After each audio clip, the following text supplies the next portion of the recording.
You can support this show at patreon.com/ASA podcasting. The wasteland is a post-apocalyptic mess as the sole survivor wanders out, about to see the rest. Nuclear explosions sending out the gamma rays from deep within the core, gross atomic waste. From deep within the core, gross atomic waste. Hello and welcome to the 439th edition of the Fallout Feed. I am Andrew, joined by a flock of my favorite Fallout folks. Tonight, we've got Ray. What's up, Ray?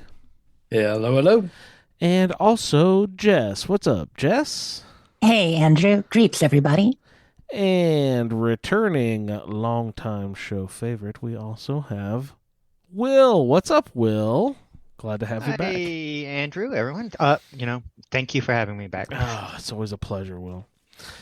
Tonight on the show, let's take a look at what we're getting into. Got our gameplay as per usual, then some game time. Will had a game that he prepared last time he was on the show. How many months ago was that? It was during the Survival Roundtable, probably, right? At some point? Yes. So he's got a Fallout 4 game. That's all I know about it, Jess. So we'll have to see if I like that game. That sounds like a good game. if our attention span is still as strong as it was 2 months ago when we were in the depths of Fallout 4.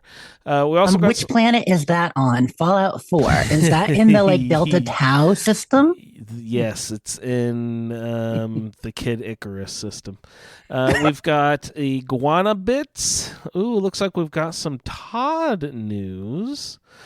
Some Game Award and such. Oh, and a few shouts on our way out the door. So let's go ahead and roll right into it and swing on over to Ray and see what he's been up to this week. Ray, you been playing any video games? Definitely getting back in the swing of things. Attaboy. Yeah, it had been a little bit of a light week, but now I'm. You made up for it? Did you double overtime this week? No, just back to normal so far. So, playing Fallout 4, and I started noticing I just don't get very many legendaries. I usually have a lot more legendaries by now. And then I stopped and thought, oh yeah, that's right. Survival mode not spoiled survival you. mode. Yeah. So from now on, you got to play survival. No. Coffee is for closers, okay? Coffee's for closers only. If you're not closing the deal on survival mode, you're not getting the coffee. Coffee's for closers. Nice. So, but yeah, definitely having a lot of fun. The super mutants in the Medford Hospital aren't nearly as tough when you have a missile launcher. So that was fun. As long as you don't, frag yourself on the door frame. Too many times. Oh. I was going through the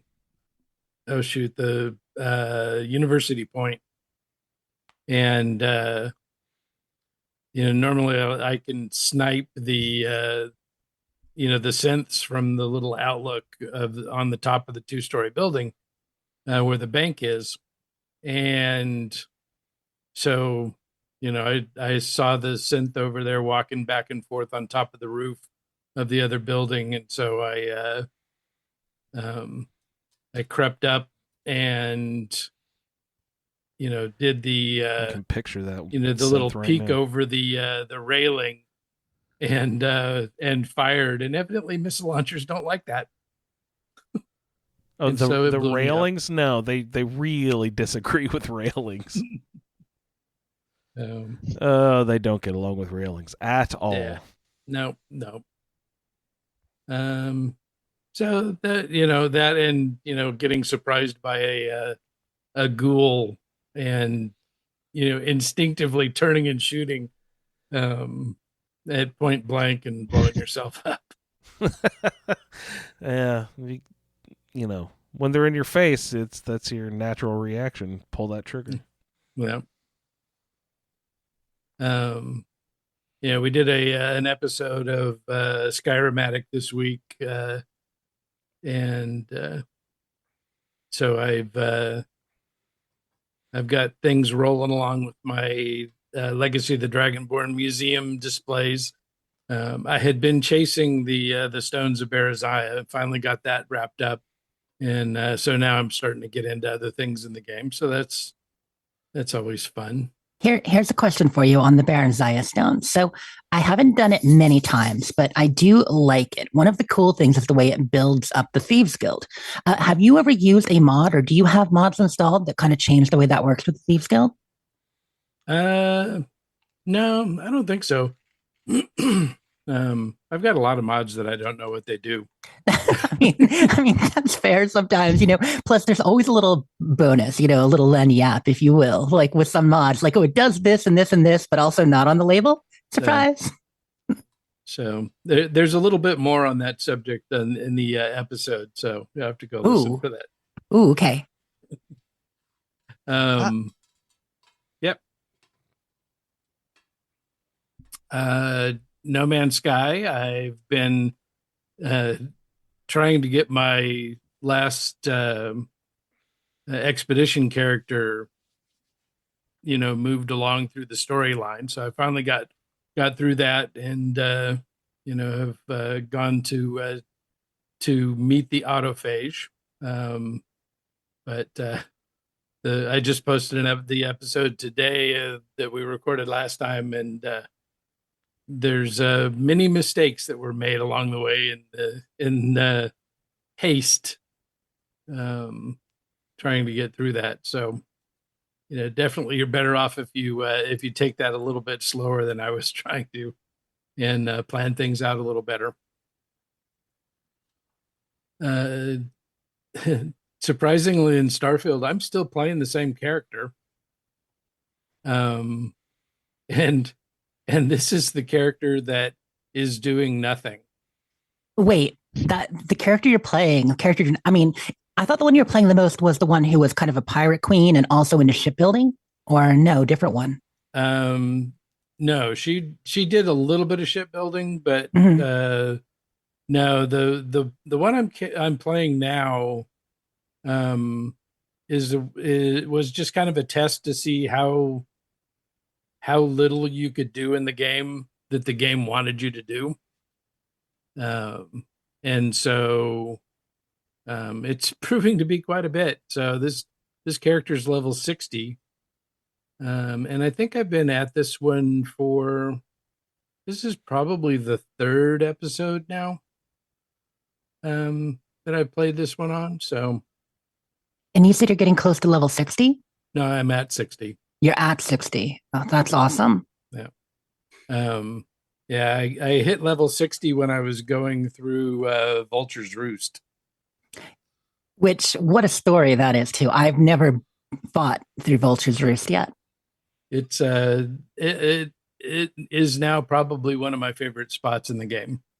Oh, that's so cool. So yeah, tell us about it. I mean, if it's not too spoilery, if you don't mind, like, can you tell us without spoiling too much about the plot? Or well, I mean, it depends. Yeah, I mean, you really need to go through it to get an appreciation for it. But essentially what it is it's the hangout of the ecliptic. And so the place is crawling with for me, they were all, level 52, 53 ecliptics. Mhm. Doing a lot of damage. But it's just such a well laid out, it's built into the side of a cliff. And there's a natural hole in the rocks. And at the bottom of it is a landing pad. So they can drop ships down and take off from essentially inside this mountain. And that was pretty cool. But I'll let people read this story for themselves as you go through. It's a lot of conversations amongst the ecliptic soldiers that are stationed there. Sounds And awesome. Andrew, have you done the Vulture's Roost at all? Do you even remember? No, I was just about to ask, what's an ecliptic? Well, you see, it's kind of like a circle, but oblong. Oh, that's an ellipses. I don't know. Dot, dot, dot. um, I also did the Crucible quest. So that's probably the questiest quest I've done, from start to finish. So and naturally I sided with freedom. So that was Well, thank you for your patriotism, sir. there was no way I was going to side with the status quo, and I didn't want the place to be ruled. So yeah, definitely had to go for the Anarchy. There- freedom fighters. Anarchy rules. Yep. Lee had a question about how it started. Like, did you get on that through the Crimson Fleet? Or how did you get onto the Vulture's Roost? Or was there not really a quest?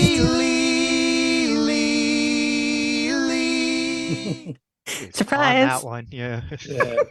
So Vulture's Roost is not a quest; it's a location. And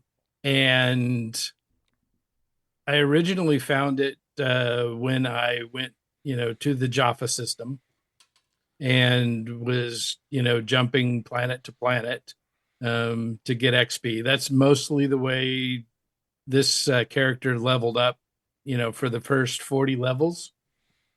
And so it shows up when you look at when you scan the planet, you see there's I don't know, like a science lab and Vulture's Roost. And so you land there and the party starts. Cool. Okay. Love it. So there is a stored location, but you don't get it via quest until you Yeah, actually find the location. Right. It's just as you go through, you find data pads, with flavor, stuff from the different ecliptics that are there. Fallout 76 style quest telling. My favorite. And so the main reason to go to this place is to get contraband. You said you were swimming in it, right? Like you were telling us a little bit about this ahead, that you had to make multiple trips. Yeah, so it took 3 trips to the Den and 2 trips to the Red Mile to unload all of the contraband. And there is actually more there, but there was a master lock chest, and I can only open expert locks, so could have been even more. How do you deal with getting, scanned and stuff? You don't. You don't? No, you fly to the Den, and there's no scan there. And if you fly into the Parima system, there's no scanning in that system either. What determines Both if there's independent? Okay, I was going to say, what determines if there's a scanning? Who governs the system? Kind of. It also depends on who's there. So Paradiso is in that system, And the Red Mile. Yeah, and the Red Mile. And so neither one of those entities want any government interference in their business. And so they're independent locations. So you can fly into either one of them without getting scanned. It's fantastic. And of course, the Den, if you want to go and sleep for a couple days, like you say, because the Den, you've got 11,000 at the right at the Trade Authority guy. Then you've got the 5,000 kiosk, and it's right there. So that's the one we've been using the most. But I like knowing that you can do that at Parima too. I hadn't tried it at the Red Mile, but of course, that's where I first got my shielded cargo. And Andrew, if you get shielded cargo, you have a chance of not getting caught. But why take chances? Exactly. The Red Mile sounds like a Star Wars thing. Was not. It is kind of Star Wars. And you remember, it's the bartender that you sell to there, not the ship guy. So the guy that sells you the shielded cargo isn't the guy that buys the stuff from you. So it's also fun, when you side with the Freedom faction at Charybdis, you'll run into them multiple times out in space. So Yeah, I heard that, but they're causing a ruckus. I don't want to unleash, I mean, without getting into it, unleash that on space. You know what I mean? well, I mean, it doesn't space already have significantly more than these, this one little ship is going to cause. And I'm all about chaos theory, but this one little ship is kind of headed up by, him. but the thing is that, what are your options? It kind of reminds me of like releasing Khan, Nooney, and Singh again. Like you thaw him, you do all this, and you're like, hey, go, be free, have fun, Khan. No, that's trouble. You put him down on SETI Alpha 5 and pray that you don't ever go back with the earworms. Freedom. I know you're right. I mean, it's weird. I wish that there weren't the faction choices are interesting. I wish you could negotiate a better piece there, but it's understandable why you can't because they are all very strong-headed individuals. And I know I'm getting into spoiler territory now, but favorite quest, great quest. Yeah, it definitely is a fun quest. So that's why I had to do it, even though I'm not doing quests. So I cheated when I started the Vanguards, because you have to do that first leg of that Vanguard quest to unlock the Vanguard weapons. And so I did do that. So that was kind of like a quest, but it wasn't a whole quest. Well, That's my justification. You're higher level than me now on this character, let alone all the others. And this character will be into shipbuilding at some point soon, probably because it's your only character that high, right? Well, this is definitely where I've been doing all my shipbuilding, because this is also the character that I've been running the mod that reduces the price of ship registration. So I can't sell enough ships. Mm-hmm. To keep up with as many ships as this character is hijacking. So why do you need to register a ship to sell it? Oh, in order to get rid of it. Okay. Or to I've also used a couple of the ships to build other ships with. Right. So right now I've got my T-shaped fighter, which is my main ship. It's the one that I most enjoy taking out other ships with. I've got a little compact fighter that I played around with. So the T-shaped fighter is wide and spread out. This one is just stacked and tight. And so played around with that design a little bit. I've got my big outrigger style, huge cargo ship. Mm-hmm. And then I also built a little armored limo. So like super upscale, fancy, and armored. Yeah. So it only has habs that will add passengers to the ship. So I think I can carry like 6 or 7 people, not counting crew. Damn, it's a party. In this ship. So, but also it can take out anything that comes along. So. Oh, great! So they can fly in style. Absolutely, yeah. Security. Der Metzger limo service. I saw a hot dog ship today. Yeah, wasn't that cool? I love hot dog ships. Did it have mustard or ketchup? Oh, it even went with the relish. Oh, wow. Okay. The works. So that is your Starfield. That's awesome, right? I feel a little bad for Will because he hasn't played any Starfield yet, as far as I know, and yet I think he's going to return the favor for us. So that'll be fun. I did. I haven't played much. I did, because I had to at least get a little taste of it.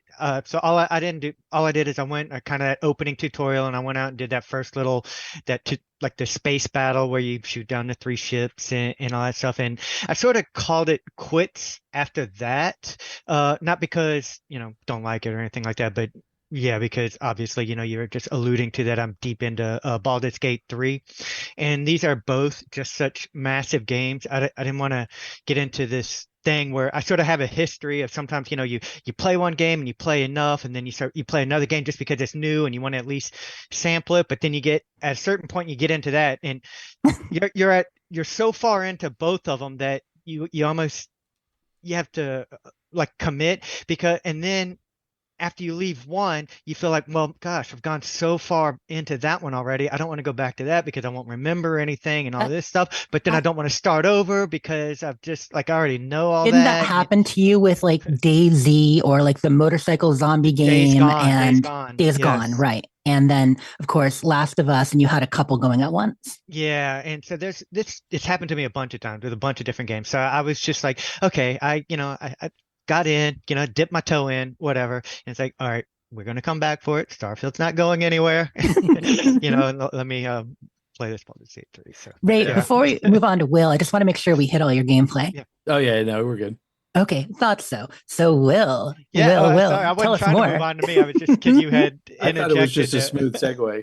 It was. I was setting it up for possible, but Yeah. Well, it was funny. I was like, and I was even telling Dwight and Jen that I feel bad that I'm coming on y'all's Fallout podcast and not going to be able to talk about Starfield. But Hey, I mean, No Man's Sky or Skyrim too. Those are popular topics here. But so no, like I said, just told you what I did. I have it. It's there. I can't wait to get into it eventually. But I basically that's what I've been playing for a long time. I've heard you mention. I sort of fell in love with Baldur's Gate 3. I have several hundred hours in it, and I already have like a history of just playing games way too slow. You know how we do, Jess. You're a little bit like me, like. Yes. There was that whole drama that on Twitter that time when I said it took me 54 hours to finish Last of Us Part 2. Like a measly 54 hours. And whose mind is that too long? They're like, it's an 18-hour game. What's wrong with you? Don't you know how to actually play? Right. Yeah. Well, I've taken that and I've upped the ante tenfold in Baldur's Gate 3. I'm at least 250 hours in more, and I'm still like in Act 2, which that probably would anyone that's been playing that's going to blow their mind because I think the most I've heard anyone taken to get to Act 2, there's 3 acts in the game, and I'll be very careful with spoilers. The longest I've heard anyone else take is like 80 something hours, but I've heard of other people being in Act 2 within like 15, 20 hours. I know a number of people who have hit 200 hours in the game, but they're usually well into Act 3. Yes, exactly. Well, I'm well over 200 and still in Act 2. I think I'm close to Act 3 though. But also, and as who is that? Oh, yeah, Celior just mentioned photo mode. That's such a big time sink. And Baldur's Gate 3 doesn't have a photo mode yet. But it's so pretty. It's supposed to. They will be coming out. They did pretty much confirm that it will have a photo mode. But honestly, Will, though, that just makes it take longer because we're going to get photos regardless. So you try to like fake a photo mode, which takes twice as long, turning off HUD and getting things set up and reloading. Well, listen to how long it takes for me because playing on PC, I'm telling Ray before we got on, I'm almost diving fully into the PC life because it's so convenient to be able to put all these mods in and stuff. Well, I found they don't really have an official photo mode mod. They don't have one on Nexus or anything, but I found someone and they have a little Patreon that they have a photo mode that you can you inject you start up the game, then you exit out, you inject the DLL, and you can get the photo mode going. And I'm learning all these things. I'm so new to PC, but I'm learning about the reshade and the reshader and all that, the other things that you can do. It's all brand new to me. But I need to take photos, right?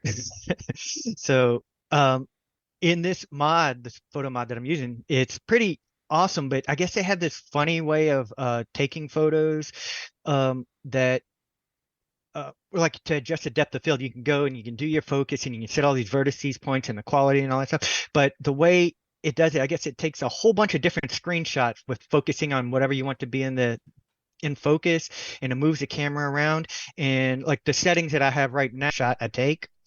So it has to render these. So every time I take a photo, I got to sit back and wait at least a minute for the photo to render. So I'm just sitting there waiting while it does it. I did, Oh, wow. yeah. But in a way, it's worth it because they're awesome. It's really like awesome. I did finally just realized one way to shorten it, though, maybe for anyone else that does this, a little tip. I'm a little slow to learn things sometimes, but I realized, before I was going through, I'm adjusting the camera. I'm like, putting in the film grain, how much vignette do I want in contrast, all that stuff, figuring out, okay, now let's go to the depth of field section. I'll do that. And, like that's its whole little thing. And then I got to wait for it to render and all that stuff. And finally I figured out, oh, wait, you know what?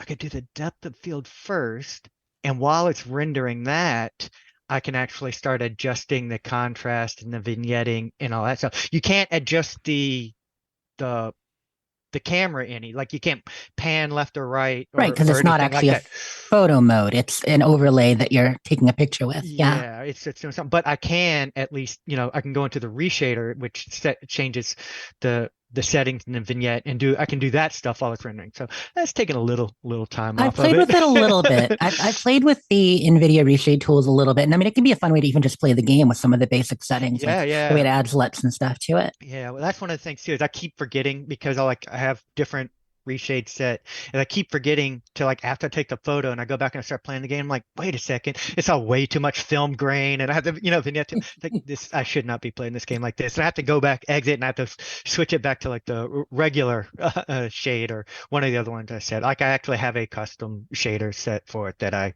like. Not that it really needs it, because like you said, it's a pretty beautiful game. But back to the game, rather Yes, than the photo mode of it. So you're enjoying it. Act 2 out of 3 acts, 250 hours. And is it your favorite game this year? Oh, easily for me. Like I said, I don't want to, I can't speak to Starfield, so I don't know, but it's easily, and it's it made my short list very, very quickly of like all-time favorites. It's hard to ever say because your moods change, or what you think you like is your favorite can change from time to time. Like, when I came on and we were talking about getting back into Fallout 4 Survival, I was like, I think I maybe jumped the gun in a little bit saying Last of Us 2 is my favorite game, because now that I'm into Fallout 4, maybe I realize it still is my favorite game. And so you never really, it's hard to say for sure, It's like, yeah, there's a recency bias. There's what you're in the mood for. Right, right. It's more like you have favorites, not necessarily always a favorite. So I can pretty much say it's in the list of my, like, it's with Fallout 4 and Last of Us Part 2 right now for me. It's like in that little short list of 3 there. And wow. Yeah. So I was talking with Jen one day. I was asking her how she was enjoying Starfield, and she was saying she loves it, and and all that, and not to call her out or anything, but she was like, it's not the greatest game ever, but she still mentioned that she's really, really quite liking it. All right. But yeah, and I told her, send all your hate mail to Jen. I said, for me personally, Baldur's Gate 3 falls in greatest game ever. But it's not for everyone, because not just for this year, forever. Yeah. Like one of the things she said, when we were talking about it, is that she's never been into turn-based combat. That's going to be that's going to turn a lot of people off immediately. Until they get into it. I mean, it really depends. It hit just right for you, but I think for a lot of people, because of the fact that it brings in the D&D license and rules that people are at least passingly familiar with. So if we're going to do turn-based, at least a turn-based people are slightly familiar with in a lot of cases, and bringing those things together. I mean, just a good CRPG. You know, I'm a fan of the original Baldur's Gates by far. Andrew and I were talking about them the other day. And Larry, who made this, I really enjoyed Divinity Original Sin 1 and 2. I've never So played I those, but I know want this to. game is going to be my crack. Pardon me. Yeah. Like, I mean, I'm going to really like it when I finally get it on Xbox. Yeah. And then I'll probably realize it doesn't play well on console. I need to play it on PC. Maybe. I mean, I was playing it mostly on my PlayStation at first before I realized just how much more I liked it on PC. But that is mostly because of the mods. Like, while I love it and it's a great game, it's not perfect, of course, but like I have some complaints. Like, I hate the camera for it. Is they have this thing where your character can never really like look up, like turn their head up and look up at the moon. So you can't turn the camera upwards. So that was one of the first mods that I had to figure out how to put in. Not being able to look up. Yeah. That's not good. Well, because the way it goes is, like they wanted to sort of recreate D&D, whereas you get this top down look. So you kind of, I guess you can go down, you can get so far, but then when you push it down far enough, the stick or your keyboard or whatever, and it goes to a completely top down view, 100%. That's sort of your, right, your default, your strategy view, tactical view. For that, right? Yeah. So you couldn't like look up at the moon if you really want to. It kind of limits. But with the mod that just camera tweaks that you can. Are there mods to make it first person for Ray? I don't know. Well, actually, probably the mod that I use, I can zoom in past my character. So yeah, like, cause I can, like the field of view, I can move it forward or backwards, and I can just push it forward past my character. So I guess you could. I'm just wondering that the perspective is, a selling point for some people, or like a stopping point for others. Like Ray, you really like first person games, you prefer those. You got used to Fallout 1. I really prefer first person, but I like tactical too. Third person over the shoulder is what I'm not as into, except when I have to for like Mass Effect and stuff, and that's Andrew's preferred way to play. So it's interesting how like we have different play styles, and it's great if mods can kind of make some of that work camera, but I'm sure with a tactical game like Baldur's VG3, that would be difficult because you kind of need the big overview. Yeah, well, yes and no. I mean, I play with it pretty close view, that like I would play Fallout 4 in. That's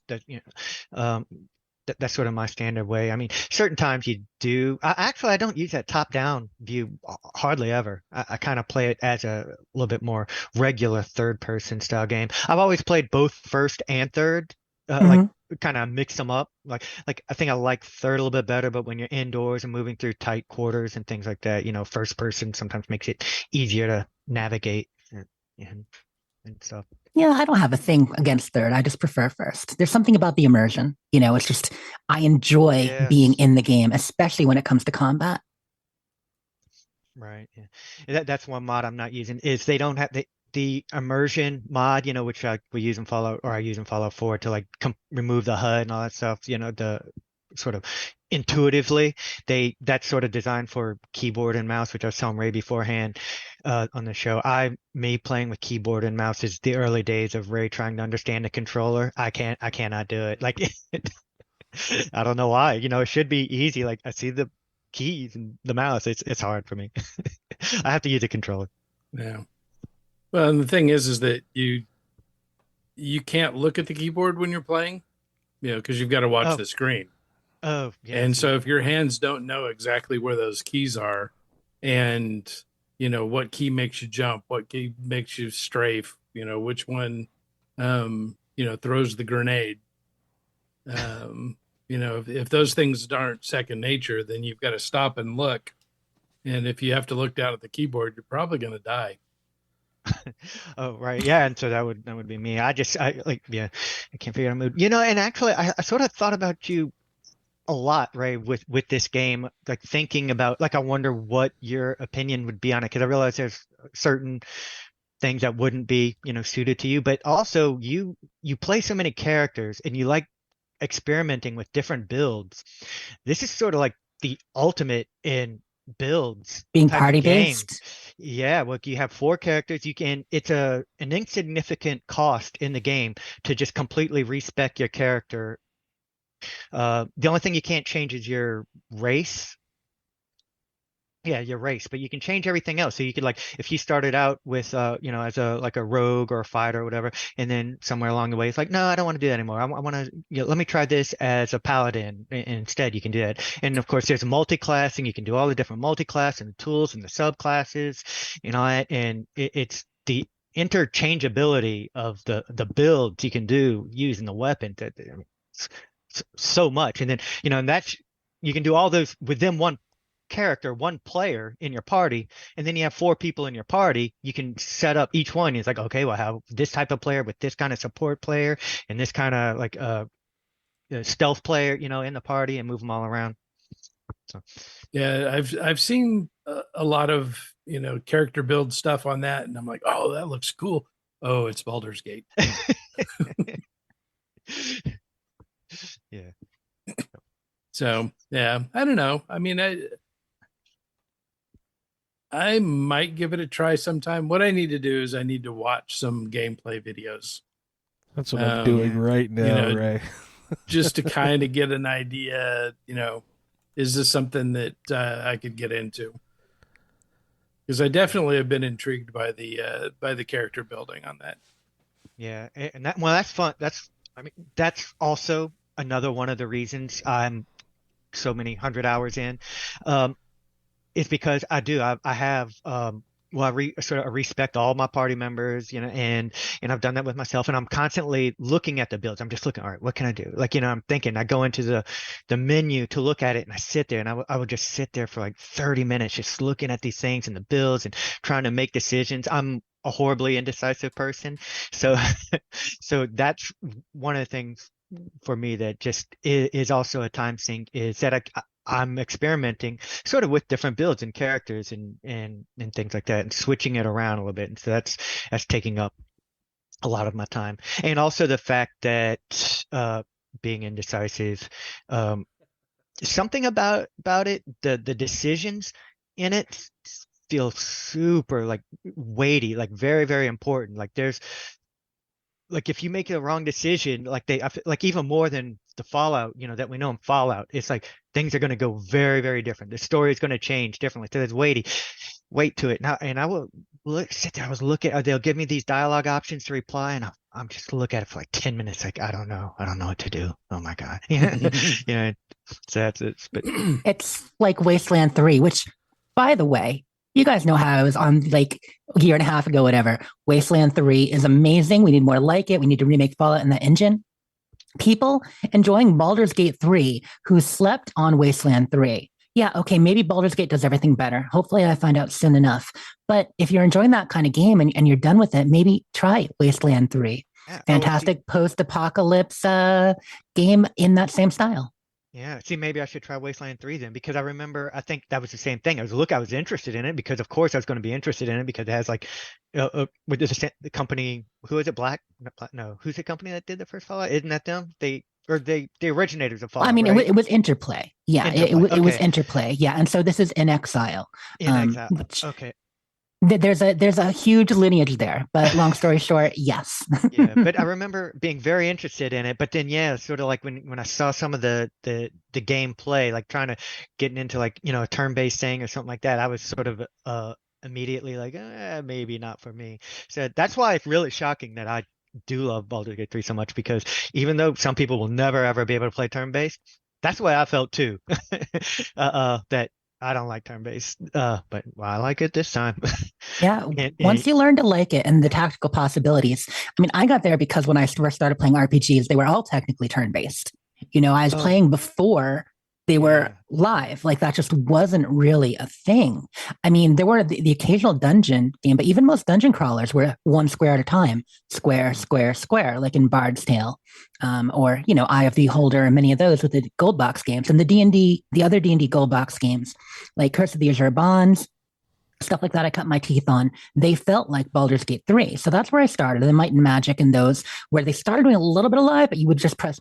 It would be either live, but it would be basically press spacebar to pause and make tactical assessments. And then, of course, JRPGs. So Morrowind was my first action RPG of what we think of these days, mostly. So yeah, long story short, doesn't bother me. I kind of like it. It feels homey. Yeah.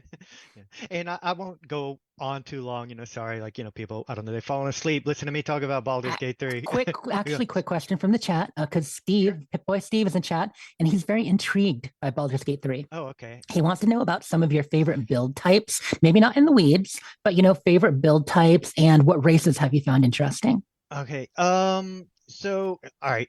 I haven't been very diverse in my races yet. I play half elf a lot, like a high health half elf a lot, or I've been a human or dark elf. Those are the races I've been playing with most. I haven't done a dragonborn yet, or a Githyanki, but there are those there's no dragonborn in the party, but one of the characters that you can recruit to your party right away is a Githyanki, and she's a pretty awesome character. So I do play with her, but even though that's not one of my characters that I built, but that's what I love. These characters they're NPCs that are coming into your party. You can totally just change their build completely. You can change theirs too, So I find that fun. This main character that I'm playing right now it's just a rogue build. Cool. Well, it's a rogue. It's mostly a rogue. I have one level of bard and a couple of levels of fighter, and playing that, try to everything. And that one's pretty fun. There's another NPC in there that's a cleric, and I changed her a little bit. Shadowheart? Yes. I turned her into a Tempest cleric from what she was. Yes. And sorry, I like Tempest. Yeah, no, she's like one of my favorite characters to play with, and she's also she's the group healer, and then at the same time she does more damage than everyone else. So like whatever I did with her build, she's got it going on. Do you have speaking of clerics, well, druids technically, but Jazeera is in the game, right? From the old Baldur's Gates? Jaheira, I mean, have you met her? I have not. She is. Okay. I think she must be coming up. I think she is like a companion even, or possible, like she can join your party, right? Because I've seen where people have suggested builds for different party members, and I think I saw one for. Did you get Minsk and Boo? Like, have they shown up yet? No, gosh, I feel like I'm so far behind. But I've heard Act 3 is very, very large. I'm just pulling in classic characters from the earlier games that I know are in this somewhere, okay. Well, but I don't know how much they're in, so they might even be totally missable. Because I feel bad that I don't call them. I never played Baldur's Gate 2, but one of the things with this Baldur's Gate 3 is that it's actually almost coming full circle for me, because all of a sudden now I have a PC again. But the first ever computer I got way back, it was a Gateway 2000, my the wife Cow computer. yeah. My wife, for my birthday or something, she bought me the original Baldur's Gate for it. So that's the first computer game or PC game I ever played, and I thought it was awesome. I never played 2. I never went back to it, but I can't remember any of the characters for it. And so when I started this one up, Baldur's Gate 3, I took a callback to it, and I named like that character I made way back then. It was Lorelei, which is actually based off a Cocteau Twins song, not Gilmore Girls. But a little early for Gilmore. Right. So, but when I made this character for Baldur's Gate 3, I was like, well, let me bring Lorelei back. I'm going all the way back to the thing, except this one is a little bit more based off Gilmore Girls, because one of the things you have to do is you have this sort of a guidance. It's, again, sort of spoiler free, but they make you make the character in the creation. So after you make your character, it's like, hey, all of a sudden you have to make another character, which, for us. Did you make Rory? Did you make? I texted Jen about it. I was like, what do I do? Do I Luke or Rory? Which one? Who would I do? These are the questions we face as Gilmore Girls fans. Yeah, and I think we went the whole thing, and I think we decided on Rory, and then I made Luke. So yeah, so it's a little bit more Gilmore Girls themed Baldur's Gate for me.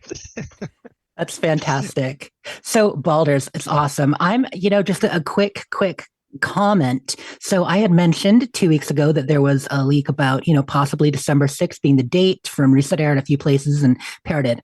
Then last week I said, remember, that's just speculation, because they went on and said nothing's been officially announced. And then this past week, they say, we're going to announce when the game's coming out in December. We're still on track for this year. We'll announce at the Game Awards, which is December 7th. So the day after, which was speculated. And of course, my suspicion is that it's going to be a shadow drop. It's going to be like, and look under your chair. You can play it now. So that's my hope, that it'll be coming to Xbox first or second week of December at the Game Awards. And that'll be awesome. And I think, I mean, who knows how long it's going to take. They've probably been working on this, whatever issue they were trying to figure out with the Series S there for a while.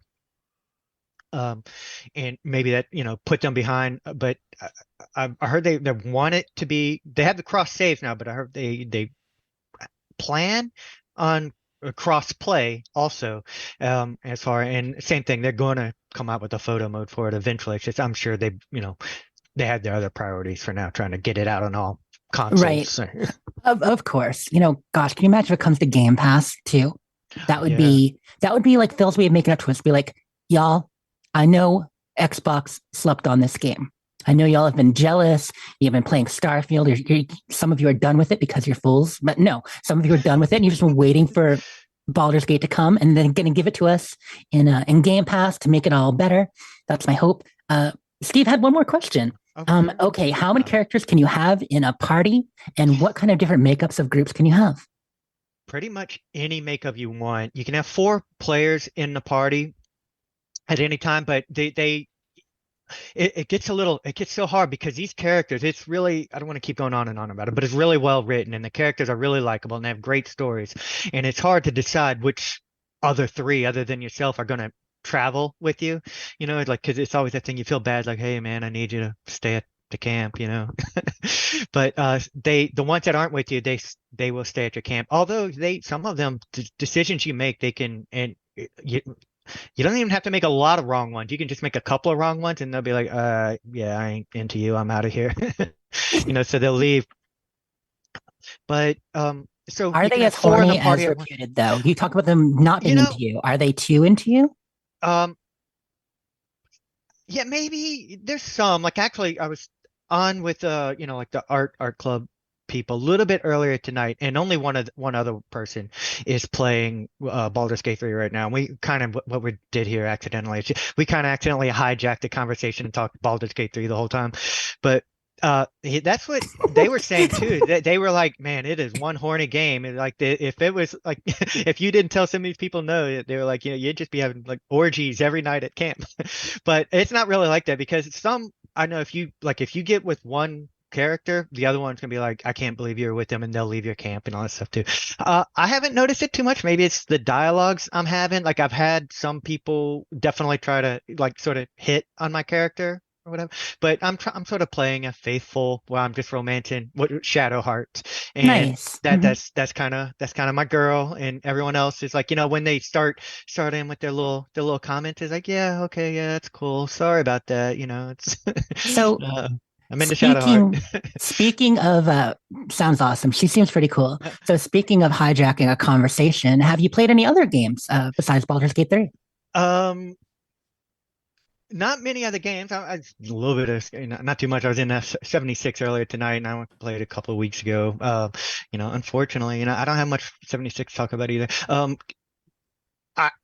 One last thing, I'll go back to Baldur's Gate 3 though, just to finish Steve's question, is there are mods that will let you can increase your party size that way, of course, with mods. And I did that just because I felt like I didn't want to, some people I didn't want to send back. But what I did to make up for it, I still don't have everyone. For a little bit, I had everyone with me, and that was just a mess. It was too many people, but I just wanted to see. And so I have, the party I'm traveling with now is just 5 people instead of 4, and cool. because I don't want to cheat though, I bumped the the difficulty up to the tactician mode, which is the hardest level, to make up for having that extra party member. Okay, sorry. Enough of enough of that. I wanted to finish out his question. There are mods that do it quite easily. No That's problems. awesome. But no, not really too many other games. I tried this week. Sony has this thing called this. They came out. It's their own. I don't know if it's like Netflix or whatever. It's on a PlayStation. It's not even like a Netflix, but they put this new thing on the PlayStation, which is called Sony Core Pictures, and there's a certain amount of movies that are on there for free. Or if you have like this PS Plus, and I was browsing it, and they put this one movie on there, and I think you're supposed to actually pay for it, but it was sort of an interactive movie about Silent Hill. Is Silent Hill Ascension? Have you heard of that at all? It's supposed to be a streaming series where I guess it's weekly comes out, and everyone somehow you watch, and everyone gets to make decisions, and that's going to change the story that comes out the next week and all that. And so I was like, oh, well, this kind of sounds neat, and I wanted to try it out, but I don't know, it didn't work for me. Every time I tried to watch a trailer and tried to watch it only had the first episode available for me to like watch, and I guess after that I would have to like buy the service to do something. But I don't know, I kept saying it was unavailable or couldn't do it and couldn't play, and so like I was interested in playing that, and I didn't get to, so I was a little bummed on that until I sort of read reviews about it afterwards, and it was getting reviews of like 1.7 out of 10 and stuff. So yeah. So not really too many other video games. Like you mentioned, I'm deep into Baldur's Gate 3. One other thing I want to mention, I put in the show notes, not that it matters, it's just, like I put things in there, just what I've been doing, is are any of you Felicia Day fans at all? Certainly, yeah. Yeah. I mean, between the Guild or her parts on Eureka or a lot of other shows, A lot of that, yeah. Well, because Mhm. all awesome. Yeah, I heard you mention Eureka on one of the shows a couple She weeks also ago played a too. Dragon Age character. Oh, did she? Well, and not to mention New I didn't Vegas. know that. Hello, Veronica.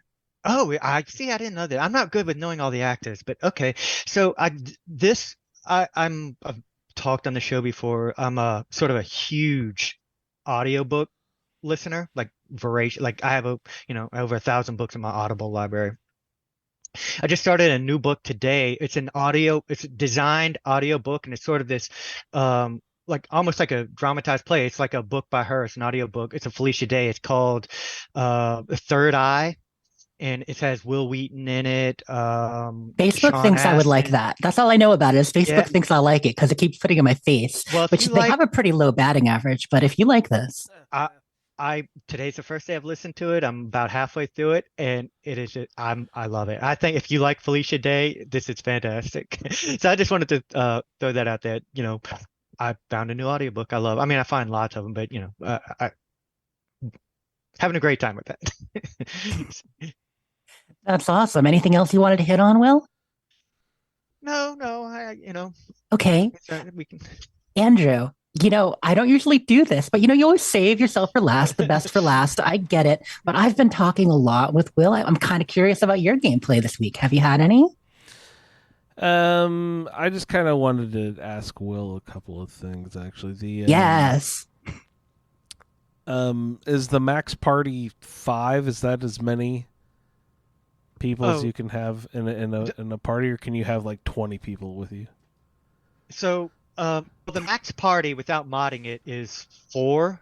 Oh, but okay. you can like I've had 8, I think, with me, like in my party. But then sometimes you even get other people that will just kind of join your party temporarily, and it can get a little bit like crazy with all that. That's what I like. And for all you people that hate the NPCs getting in your way in the doorways and stuff, they do a nice little thing where, well, one, you can always you can control any character you want. You can take control of any character and have them talk to people. So you could actually take them and move them out your way. But no, the game just lets you walk right through them, so that never in your way. So I'm not technically a video game scholar, pardon me, but what makes something actually an RPG? I assume it's just that there's different characteristics that you can change to build a character in different ways. Is that what technically makes something a role-playing game? Right. Yeah, I would guess so. Like, I mean, just the fact being able to like sort of make different decisions, right? And how you would like in paths that your character would take and or the, like how you can sort of build them in different ways and interact with the world. Like, I'm not really a great scholar at that either, I guess. Like Yeah. I didn't even know what a C RPG Jess was probably before is. Baldur's Gate 3. This is such an up for debate topic in the gaming community. You know what I mean? Because as RPG elements have begun to kind of pervade other games quite a bit, so many games in different genres have RPG elements right now. Because RPGs used to be a game where you took on a character, playing a story. We'd interact with the characters, make decisions on that. And of course, you had to have a leveling and a skill system. You know what I mean? So you'd do the attributes, you'd level up, you'd assign skill points. Some of the earliest RPGs were essentially based on D&D is where a lot of them started. So, you just enter a dungeon and you'd be rolling the die to attack, and then you'd slowly level up your skills, get better equipment and weapons. So an RPG usually has role playing as far as playing a character. They've gotten more into story because originally stories weren't great because, it wasn't that complex. But now they tend to be more narrative based with stories where you make decisions that can change the course of the game. You have a character that has levels up, and can improve things by placing skill points and equipment. That's essentially it.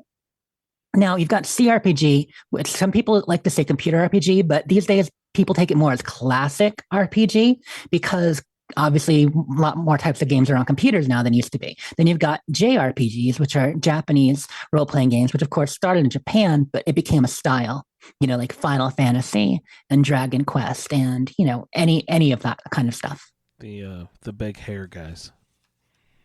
Of course, spiky hair. That's what makes an RPG. It's the size of the sword. And there's another one because turn-based mode, another game that I was kind of into, but the turn-based mode is what kind of eventually made me stop playing. It was Persona 5. Just, I don't know, random thing made me think of that. But yeah, there's ARPG too for like action RPG. Technically, Right. Fallout is an ARPG, most of the time. Yeah, that's made it turn-based, but a lot of the most popular RPGs these days are more action RPGs. Yeah, like sort of a pseudo turn-based with FATs because they're still moving at you, just in slower motion. Yeah. Is there you said you can have a posse, but I assume you have like one main character. Can you dictate the characteristics of the rest of the people in your band? Can you form your band before you actually start the game? Yeah, well, so you your meet them party, as you et go a cetera? little bit. Well, yeah, you have your character and you build it however you do. You meet these characters as you go along, and pretty much whenever you meet any of them, they're level 1, some kind of class or whatever. So like for instance, one of the first people, well, I'll say Shadowheart since we've mentioned her a few times. She's a cleric.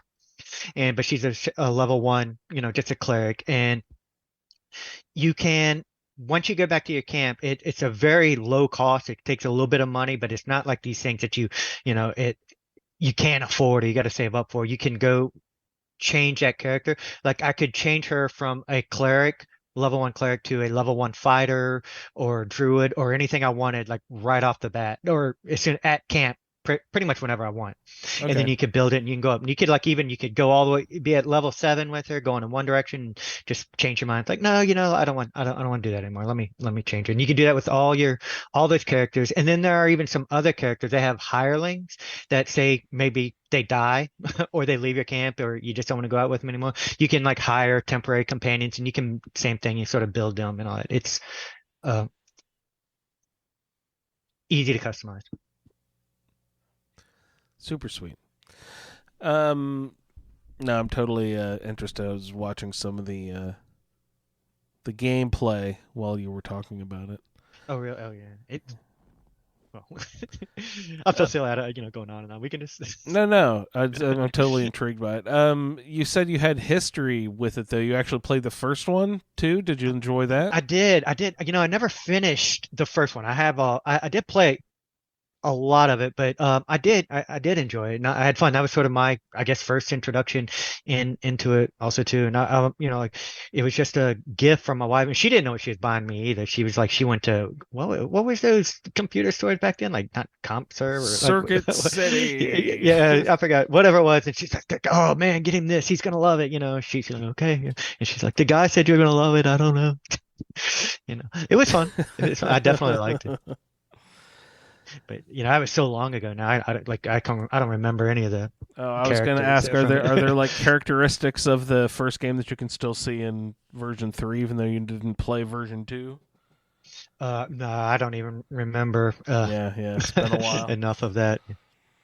Like, and apparently there's characters. I don't even remember the characters, but there are characters in 3 that were in the earlier ones, as Jess was alluding to. Oh, nice. But it's a different company that's making these that made the okay. first 2.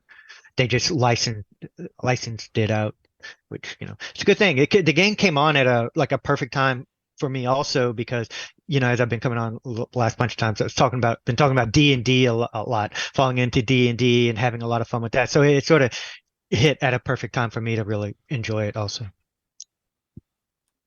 Yeah, you can really see I don't know, sort of like you get a different appreciation for that turn-based style of combat if you've played, tabletop D&D. Yeah. And I think it helps a lot that we had been playing some D&D, because it does, give me a little bit of knowledge as to get into it, to think about it, and to be able to strategize a little bit more. Even though they took some liberties with like spells and actions and things like that you can change. So it's not like 100% D&D rules. They have their own stuff. Like you can take a healing potion as a bonus action rather than like it would be an action in D&D. Little things like that. Bonus action versus action, Ray. You got that? I was so goddamn lost when we were playing that. Yeah. I want to actually go back, because I remember listening to the first, I listened to the first couple episodes you guys did at Skyrim 10AD, and I never finished it. It has, playing D&D had made me want to go back and listen to that again. It's like, I don't know if we ever finished it, really. Yeah. We had a lot of fun though. Yep. That was my only exposure to, turn-based tabletop games. But did you have fun when you were doing it? Yeah, no, it's great. But it's totally out of my, realm of experience. So it was like really foreign. But it seems like a lot of people like would play D&D, but then you can see those sort of same rules in video games. But I was like coming from video games and then sort of seeing the same rules in D&D. Like I was seeing it backward, Yeah. Yeah. Well, I know that first session I had when playing D&D, when I went in, kind of knowing nothing. And I apologize to DM before. I was like, look, I have no experience at all with this. I have no idea what I'm doing. So I'm going to apologize to you now. But when I think back to that very first session, some of the questions that I asked to try to do or this or that, and not know, it's like I cringe, like, oh my God, they must have just been like so angry with me, like hating me, like this idiot. I'm sure not, Will. I'm sure not. Oh, another thing I wanted to bring up with you, Will, is I enjoyed Last of Us. The show? The show. I think they should make a video game of it. I think it would work really well. No, but sorry, I keep making that stupid joke. But I was just going to ask you about I think I mentioned it on the show before, sort of the notion that that game is sort of built like that show sort of built like a video game. Like it felt cutscene-y, if that made sense. Yeah, I guess I think so. Because the narrative of it followed it, the game pretty close. Mostly a lot of the cut scenes and stuff. There are a couple of minor changes, which I don't have any issue with. Shows are just going to do that, right? But I mean, I guess it would sort of be like that if you're taking just the narrative, the story from the game. Yeah. because those games like Last of Us Part Two that's it is the, I mean they're I like the game style, like those games are designed for me also because they're stealth based games mostly. I mean you don't have to play that way, you can play however, but that's the way I play, which is another reason it goes slow when I play. And but like it's the experience and sort of the cut scenes and all that stuff, and as you go along that absorbs into it. Yeah, so and the show captured that really well. Yeah. Yeah. I heard season 2's been greenlit. Yeah, they definitely came out with that. I don't announced that they were gonna do it, which I was glad to hear, and that'll be exciting. And I talked with this about other people that I was saying, like the Last of Us, the first one had sort of like it seemed like perfect for a full season. So that first season takes you straight to the end of Last of Us part one, but as far as depth of the story and length and all that stuff, when it gets to part two, that's going to feel like it's suddenly multiple more seasons to get through that the second part of that game, I would think. Part 2 would make games 2 and 3. Is that what you mean? Yeah. Too much content there? Right, yeah. It's at least a couple of seasons, I would think, to get through Last of Us Part 2. Well, you never know. And hear me out. They could, pull like the Wheel of Time and really shorten it and leave most everything out. Always an option too. Shows tend to do that. Yeah, they do with the adaptations. It happens more than not. Or you do the Peter Jackson Hobbit and do the opposite. Oh, yeah, man. We're pulling in shit from other books. Yeah. Do you recommend Wheel of Time, Jess? I didn't watch that yet. Oh, honestly, yes. As a fan of the series, I did feel the first season was rushed, but had 3 or 4 standout episodes that made the rest of them worth it. And season 2, from what I've seen so far, which I haven't gotten that far into it, been busy, but is pretty awesome. So yeah, I would recommend it as a show. Okay, cause I've watched a lot of times I'm trying to decide what to watch, and I get on there and I see it, and I watch it, the trailer or the previews for it. I've watched that preview so many times, and I'm always like, maybe not now. Yeah, I don't know if it's a top recommendation, but it's not like Chronicles of Shannara. It's not that WB. You know what I mean? You worried like, oh, is it going to be a little bit too young adult? Like some of the WB shows are, with a little bit too much drama. Oh. There's a little bit of that, but there's not as much interpersonal drama as you worry about in the shows, and that's what usually turns me off from them. So yeah, they did pretty well avoiding that, mostly.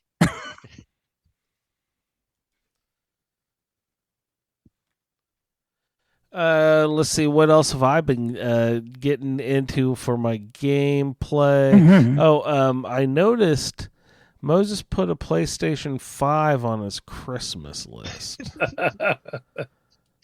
So really? I mean, if that something fell in my lap, I found a decent price, I might consider it. And I was, since we have Will on, I was like, you actually own both systems. Can you give me the pitch? Why one over the other? Is it good to own both? Like, Jess, you actually have a PlayStation 5 now as well, right? You got PlayStation 2. What is it good to own both? I mean, just for like The Last of Us and Spider-Man might be worth it for me. Here's what I can tell you about PlayStation 5. It's a great system to play Fallout 76 on. I have literally not played any other game on my PlayStation 5 that I've had for 9 months now. That's your only game. Oh, man. I'd be all over that Spider-Man. I'm so bad. Game. I've even got the Grumpy Dad Simulator. I should play God of War, but I haven't. Oh, well. Yeah. To me, all right, like I'm like Jess, I have everything now. And now, even if we're talking about like, more PC than anything because of Baldur's Gate. More just the fact that I can mod it, really. But it's not, I don't think it's worth owning both consoles unless, if you're invested in Xbox, I don't necessarily know if a PlayStation's worth it, except for the fact that there are different games that exclusives that if you feel like you're missing out. Like sometimes I go into stretches where for a while, like I was Xbox does allow the more mod support. So if you're like into Fallout and those things, then it's better to maybe just stay with it. Xbox, but then PlayStation, sort of has more exclusives, and it depends. I don't, I, I'm not into the console wars. I don't recommend one over the other. I think it's just what you want. And I know Jess is all over Xbox, right? I do. It's ridiculous, misplaced loyalty. Like, who even knows why I'm so into Xbox? I've just had one for so long.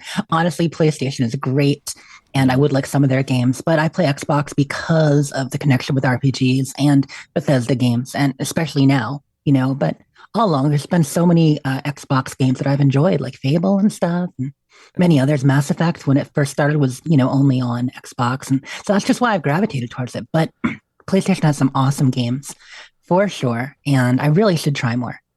You bring up a good that's the point. place for superhero games, right? You guys bring up a good point. It makes me want to actually say, wait a second, Mo. Why do you want a PlayStation 5? What game does he want? Yeah, what is it for a specific game, or is it just because you want to, what game do you want to play? I should phrase it that way, because if it's, something you can that's play on either. yeah, then I'll just... And I know he's still pretty young. Did he have friends that are on that he's trying to play online with? Did they have PlayStation, Oh, man, kids are online in kindergarten now, dude. They're all like, they're swapping their gamer tags for Roblox at school and shit, Yeah. I remember having to try to have that conversation with my wife about she was worried about my son playing games too much. And it's like, it's not really so much a game. He's hanging out with his friends. You don't understand. That's how he's socializing. Yeah. Yeah.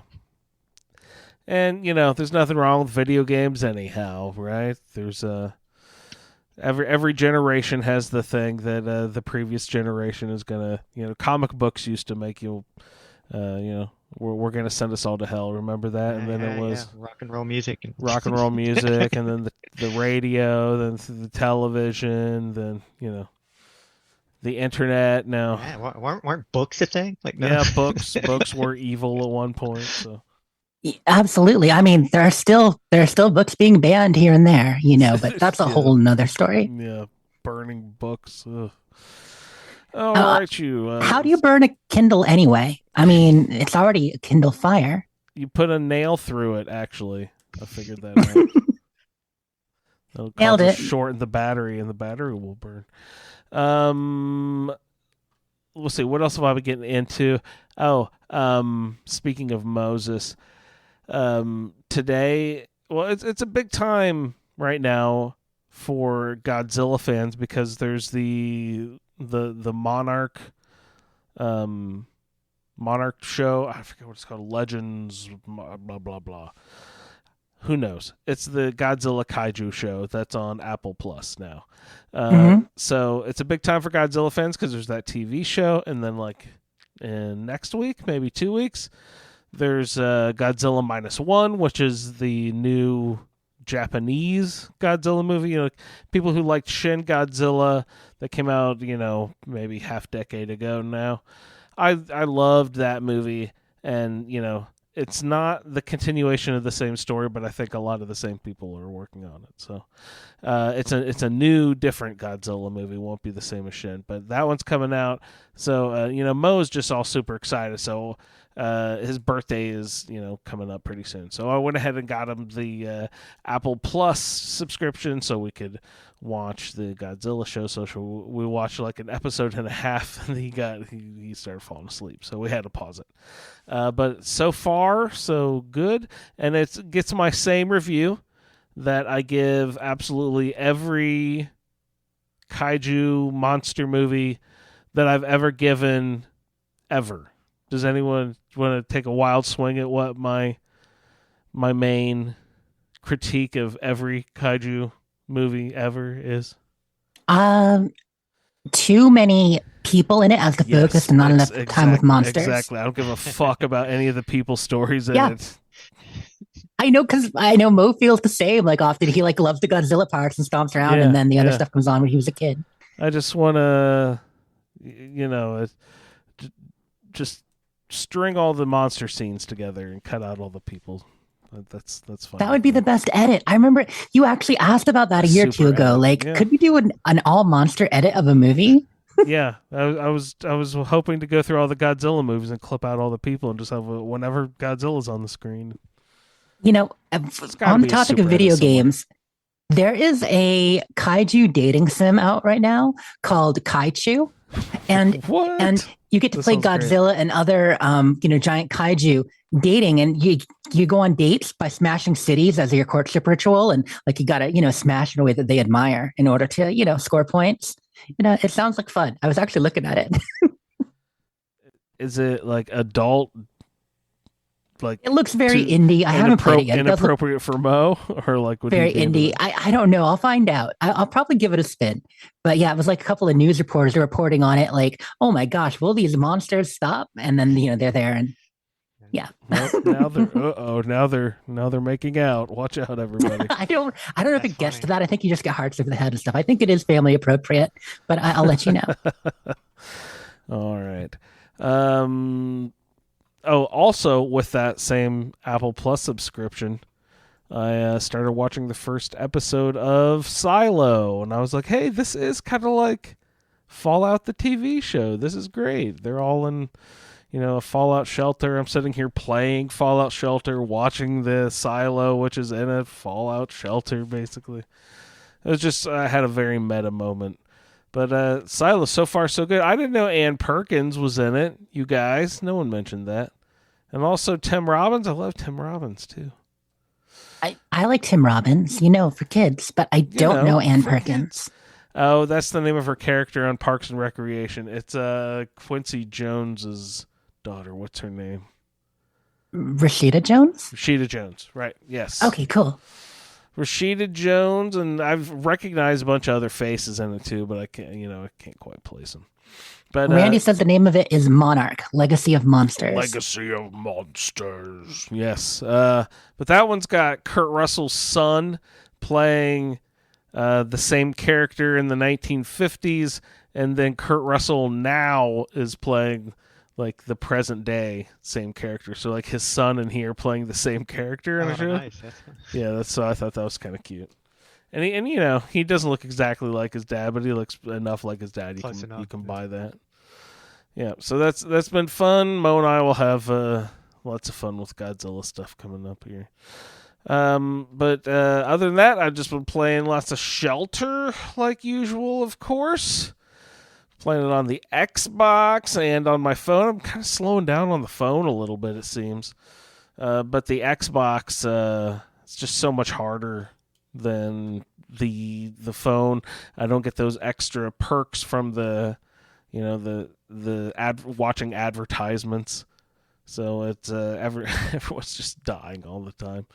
And it seems almost impossible to get lunch boxes and nice rewards without sending people out on quests. It's painful. And it really is. And that's the only way to when play you it. send them out. Oh, jeez, it's just so. And and just the fact that you can't just grab them with your finger, move them around. Yeah, I think I mentioned that last week too. Just like Xbox, so much harder. But since I'm playing survival mode, it's kind of like the ultimate survival mode. It's like the survival mode is to play it on Xbox and make it even harder than on your phone. So it's got to be really weird for you if you play it remote play, because you do remote play a bit. Like remote play the Xbox version of your phone, you try to finger them and they won't even move. That'd be funny. I could switch from my phone vault and then play also in a vault on the Xbox on the phone. That'd be hilarious. But I saw that they updated the icon. The game icon is now the Thanksgiving pilgrim. The guy with the hat and stuff. So look out for those Thanksgiving quests coming up on Fallout Shelter here, probably in the next couple of days.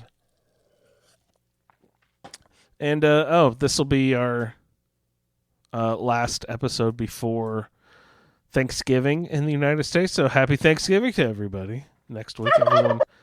Gobble, gobble, gobble. Happy Thanksgiving. Happy Thanksgiving, yeah. Everyone be safe with your families if you have to be out there traveling. And, yeah. Happy Thanksgiving. All right. Let's see. So I started Starfield over again. Made a new character last weekend. Played through like the first intro scene. Like went and got the first. What is it? What are the pieces of the artifact thing? Is it called the artifact? Found the first piece of artifact. They or are, whatever in it's fact, called the artifacts. Okay. I found the first piece of that, and like, you know, the white light flashed, and then I saved and quit. And I wanted to play, but I haven't had time to hop back in yet. So I do have a new character in Starfield going. So hopefully I can hop back in and not do the main quest at all, but do all those side quests you guys are so fond of. Talking about those juicy Awesome. side quests. All right, that flight simulator, Ray. That's one of the things I want to go do first and foremost. At the Vanguard. At Good the call. Vanguard. Get my flying skills down, and then fucking hit the shipbuilding school. Where can I be an apprentice to a shipbuilder so I can learn, so they can teach me the skills. Oh man. Yeah, Jess it's will just stream it for YouTuber you. watching us. Yeah, or Ray will. yeah. But, that can be hard because watch he the likes getting Twitchers. in there and doing it. Likes getting in there and doing it, she says. Yep. But I need to learn. I learned that the shipbuilding skills, definitely. So that's what I'm going to concentrate on, side quests. And I do make sure that every ship has a bed. Yeah, for make more. make more beds. Yeah, no, so many bets. I try to have a bunch. It's funny. Sometimes you load into your ship and you think you're okay, because occasionally things go wrong, even though it's, not very buggy. Things happen. So I'm like, did I lose my crew again? Like, I worry they didn't spawn in. No, there's like Oh, no. all 4 of them are in bed. Like, I'm just like, where are they? Where are they? They're all in bed. They're all passed out. Mhm. Well, We I don't partied have that too problem. hard. I have 0 crew. That skill, the isolated skill, have you put any points in it yet? Have you tried it? I think I had now because it never really works out.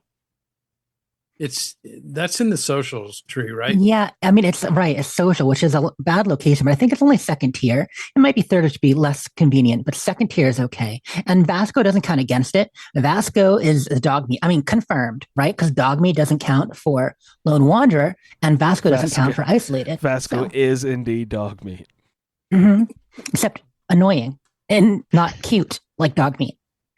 Yeah. He I still doesn't pull haven't out a- forgiven Vasco, so Vasco know. doesn't It ain't pull out happening. a teddy bear yet. He gets in the way. He causes trouble. He punches people while you're talking. No, he's and fine. he narcs on you. Oh, yeah, the narc. Right. He's like, did you see what they did? Yeah, I totally Yeah. get that. Yeah. Oh, here.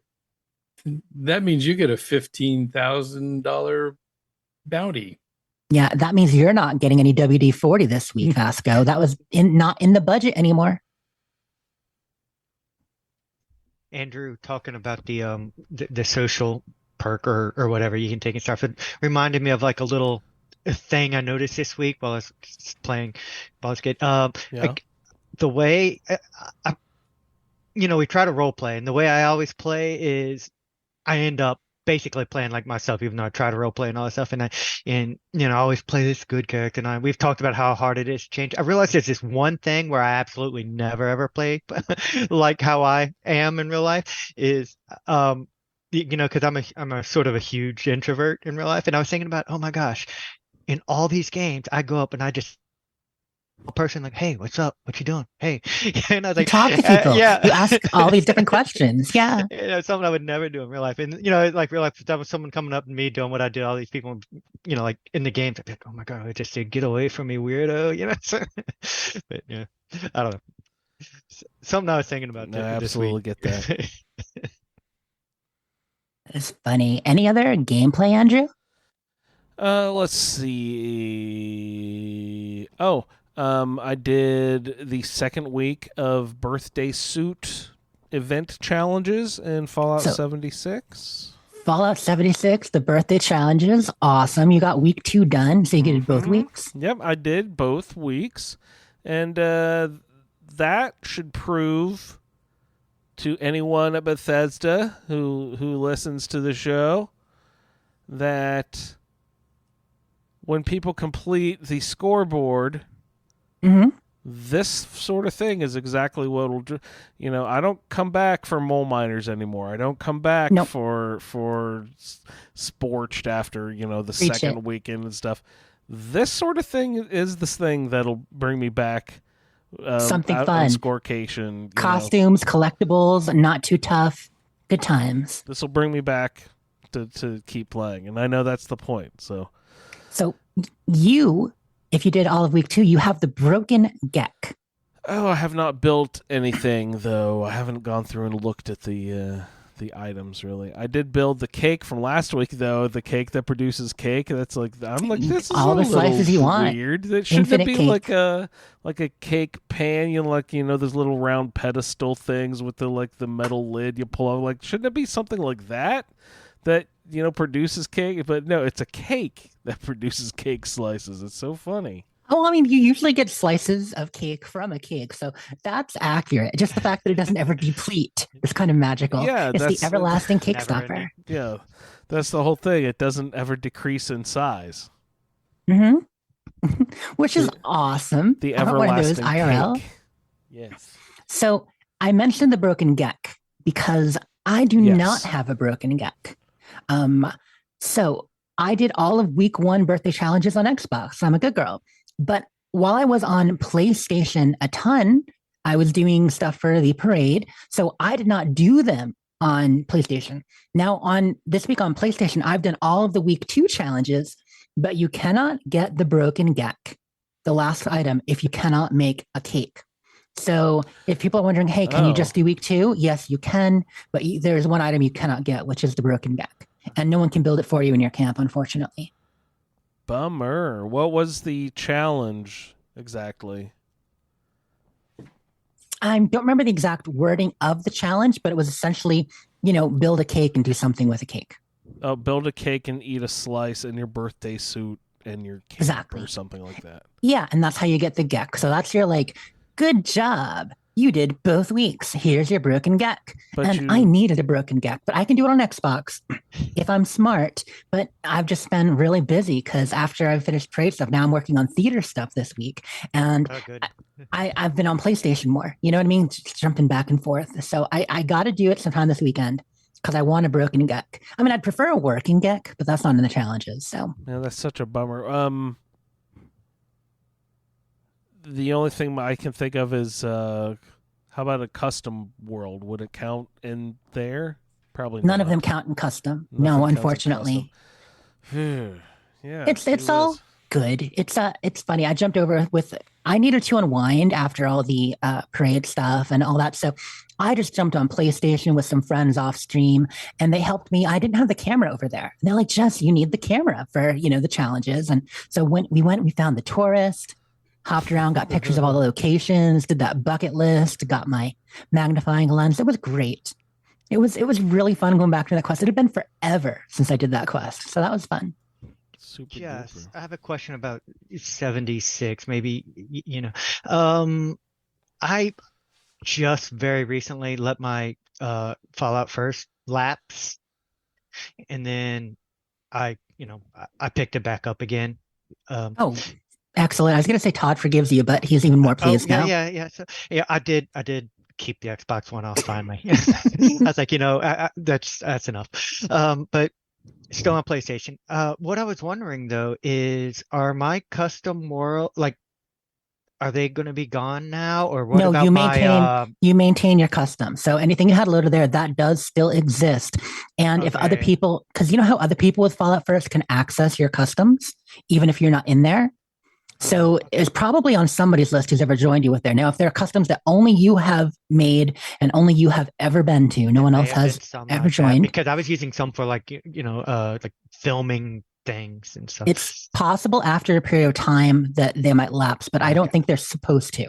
Okay, as long as that character persists, the settings and that world should exist. They shouldn't lapse. But I personally have not let Fallout First lapse on a custom for, ever. But I don't know many people who I know use them regularly who've on a year or more. So Yeah, because I was wondering too about like, I have like some pretty difficulty placed survival tents. yeah, yeah, that's special. No, I Um, understand it. and I was wondering, it's like, man, am I gonna have to like, is that gonna be gone too? I said, no, I hadn't Most tried it everything, yet it just to should see. remember most everything you have. Yeah, it really should. Now, I don't know about the survival tent. That's a different thing, but I think it will. But because everything maintains, it keeps track of everything you had in your character. Okay, You just don't yeah, have it unlocked. right. Yeah, because I know of course, all the Fallout First items are there. I just wondered about those because would it, yeah. All right, that's just a So, question. Andrew, I know you weren't quite done yet. So, by the way, we're talking about Last of Us, and they should make a game out of it. I saw an awesome movie early this year.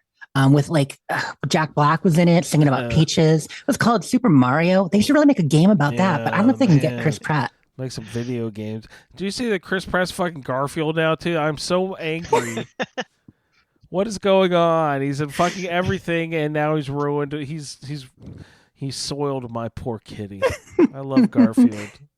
Chris Pratt will play every favorite character from your childhood. Why? This sucks. All right. I was going to ask about holiday games. What's coming out this season that people are excited about? I know that there's a couple of new Mario games. I'm thinking about getting the Mario Wonder, the new side-scroller Mario game that has the elephants and bubbles and stuff. That sounds sort of fun. And then I just saw the other day that Mario RPG is also just they remade it. And I never played that back in the day, and I was just like, oh, that both of those sound like fun. Did you ever play Paper Mario? No, actually, but I do have a copy of it for GameCube, but it never worked when I put it in. So okay, because Paper Mario was in some ways the successor to it. Super Mario RPG is pretty great. Yep, Chad agrees. Awesome. Good. Yeah, so I'm thinking about those, it's and I just old school but good. I just don't know, what are the hip video games that are going to be the hits of the season? Baldur's Gate 3, it sounds like, right, Will? Yeah, it's a pretty big hit. It's they kind of cleaned up at those the Golden Joystick Awards a couple of weeks ago. It did, and it probably will clean up at the Game Awards too, and other things. I mean, hip video. It's not a game for everybody, though. Let me make this clear. It's kind of a surprise hit. I mean, we knew it would do pretty well. You know what I mean? But not like it was. It's just a really well-made video game. But yeah, Super Mario Wonder, and obviously the new Zelda, Tears of the Kingdom. People love that. So many great games this year. Yeah, well, both the ones you just mentioned, those are Game of the Year nominees too, right? Mm-hmm. Yeah, so that's it. And Spider-Man and Alan Wake and everything. Most still not played the first of the Zelda. I wonder if you'd like Hi-Fi Rush. That was a really cute game that came out January or February. It's kind of cartoony. It is a music game with a cat, but it's fun. I don't know. You might like it. Man, I was thinking we'd probably have a lot of fun. Do they still make Rock Band? Do you remember when they played the fake instruments and stuff? Are those around? So much. Coming back in vogue. The instruments are kind of pricey right now because everybody kind of got rid of them over the last decade. But it is coming back in vogue, and you can play some of them back compat, some of them still available. And I don't know why there was a conversation. There might be a new one, but I'm not aware of it. I don't know if one's in the works, but people have been talking about it again recently. That was so fun to be in a room full of people playing that. Yeah, it was fun. A good time. I played that one so much with my son. Yeah, it was great, and it was good because it kind of introduced him into like a whole bunch of music and stuff too, and he got into a bunch of stuff just from Rock Band. Yeah, the more recent one was Rocksmith. I don't know if you heard about Rocksmith. I tried that one, yeah, but I didn't get play it too much because that was the one where you used like a real guitar, right? Mm-hmm. Yeah, you hooked a real guitar up, and it was a nice, kind of like teacher. It would help you learn guitar a bit. Yeah, I couldn't play it much because I've told Andrew about this before. Like I broke my wrist pretty bad skateboarding one time and had surgery and all that stuff, and now I can't get my hand around the fret there enough. So that one was too realistic for me to play. But yeah, I guess I don't know that it's coming back. I've just heard people talking about it recently, and I think it's just kind of getting a resurgence. Oh, Rock Band 5 release date. What systems is it coming to? Okay, so some people are talking about it. Yeah, there must be another one in the works. Awesome. Oh, nice. That does explain it. Yeah, that's one of those things that was always on my garage sale list. If you're driving around and you see a yard sale, you sort of glance at everything real quick as you drive by, and then like if there's a couple of those items that are on your list, you're like, okay, maybe I'll swing back around, and that's always on one of my lists. And the Christmas blow mold statues that I like to put up. Yeah, those are good. I still have my instruments. I've got a guitar. I've got the mic. I've got the drum set with extra pedals and cymbal attachments. Damn, dude. Yeah, I know. You got the They fancy probably still set. work. You're probably a pro at my it. house too. Yeah, they are. That's awesome, Will. By the way, that article was misleading. The headline, total lies, pulled it up. They're like, interest in Rock Band 5 has resurged since the Hyperkin controller manufacturer, tweeted at Harmonix about blah, blah, blah. But Harmonix just had staff cuts and stuff. I don't know that this is, So there's no confirmation. It was all mendacity and lies. Well, Another random thing. Sorry, you said Everlasting Gobstop earlier. It made me think about it. Have you seen that Wonka Xbox? Like the Xbox looks like Willy Wonka, or it's an Xbox and it's brown, and across the front it just has the it says Wonka in the font. The chocolate one. Yes, with the gold foil controller. Mm-hmm. Yeah. Oh, that's I fun. feel like I need that so bad. Just because I've your nickname, or your I've screen been name, like whatever. Yeah. Skater friends. It's not just a screen name. Like my friend, ever since I've been like 14 years old, people just called me Wonka. That's where it came from. It's just like, hey, Wonka, and all this stuff. So it's a thing. So it's like, oh my god, I need to sell my Xbox and try to get that Xbox. Well, I hope you win it or get it. Is that the only way to do it? Is win it? Yeah, I was wondering. It's probably expensive to like. I honestly don't even know if it's real. Like they're talking about Coco prizes. Let's see. Yeah, it's a sweepstakes. You can enter to win an edible Xbox controller, and can you get the console? Yeah, it doesn't say how you can win it. I'm sorry, but I think it's a sweepstakes. Some kind of. I knew there was some way you could win one, but I didn't know if there was like hopefully like some kind of purchase thing available too. When you have a bad habit of chewing on a controller, now you're actually supposed to. It's great. Right. But my main question about all that is, won't your chocolate game system console melt when it gets hot? Oh yeah, well, given the advanced cooling system, I think that'll be sticky all over the place, you guys. That would be a sticky situation for sure, especially when you get sweaty palms with controller. Ew. Anyway, yeah, it's for eating, you guys, not for playing. So I'm going to bring the show around. We'll hit my gameplay real quick if you guys are cool with that. Yes, absolutely, Jess. What have you been getting into this week? So how did the thing go? What was the parade like? Tell us all about the parade. Stream. So that did happen. We had the 5th anniversary of Fallout 76 was on Tuesday, and we did the big parade on the channel, and it was awesome. It was, you guys know there was a lot of work going into it ahead of time. So it was great. Started with a little bit of trouble, as often happens, where we lost internet connection and stuff went down. So, it was up and everything was good. And then it went down for 5 minutes. We got it back up for like 15, and then it went down for another 10 to 12. But once it was up, it stayed for the next 3.5, 4 hours. So yeah, the stream went from about 3:30 to 7:30 almost. That's a big stream. That's awesome. Yeah, it was great. We talked about it as 40 plus for parade floats, along with giveaways and music, and all that happened. The way it worked out in the end, we had 27 in-person parade float visits. So like where myself or Tuniversal and a few friends would go and we would talk to the builder, take a tour of their float, look at it like a classic camp tour, and talk to them about 76 and what it meant to them. And that was awesome. But then it was still far more than 40 because we had a lot of community submitted floats too, where they did, a quick 15 to 20-second video. We put in montages. The way it worked out, we actually had 4 of those montages. So we talked, we'd do the floats, we'd have music. This Stupendium put out a new song for it about 76, longer than some of his previous ones. It is awesome. So that was that one at the beginning? Yeah, the one at the beginning was Stupendium. That was really good. That's why I didn't mind that they kind of, I told you I was confused about the technical difficulties and it kept restarting, but I didn't mind so much because I got to watch that 3 times. Yeah.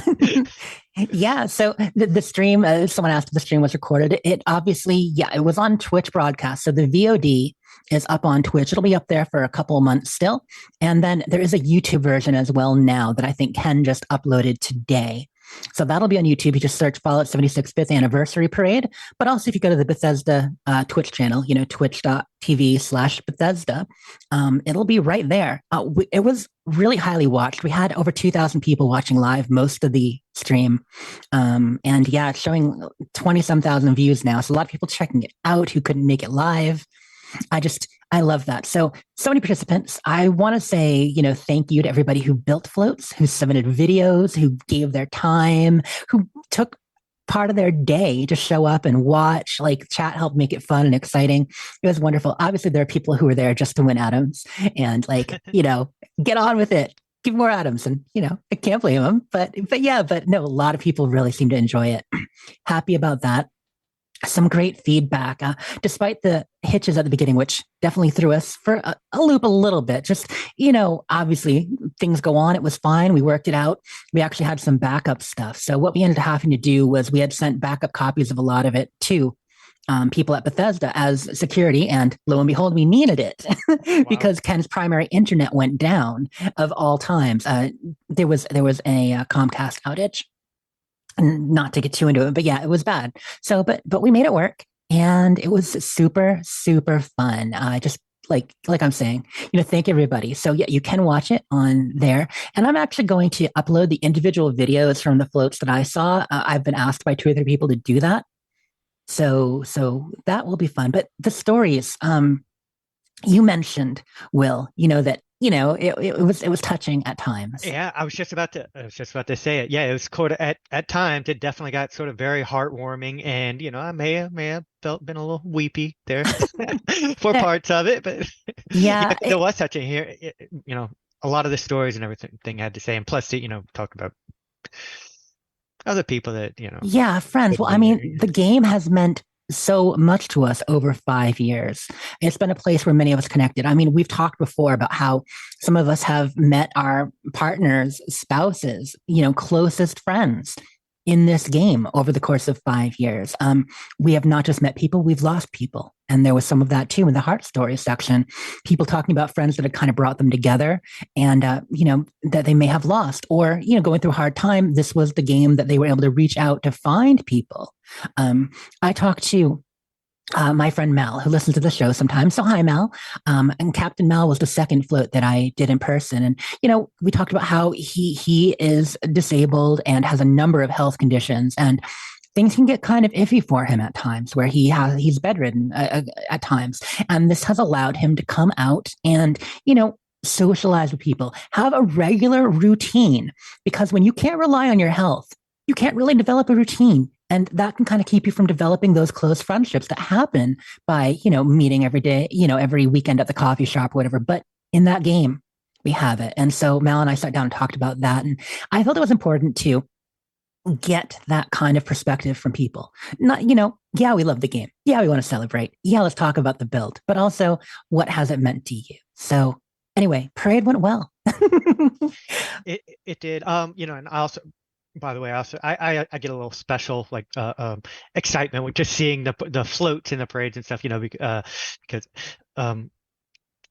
fun for me, because I did that whole Mardi Gras parade thing and stuff. Yes. So I like it. It's exercise. It's like, oh yeah, look at that and stuff. But the musical acts were really fun. I was gonna say I think one of my favorite little parts, most people didn't notice this, or at least the chat, like it slipped by the chat.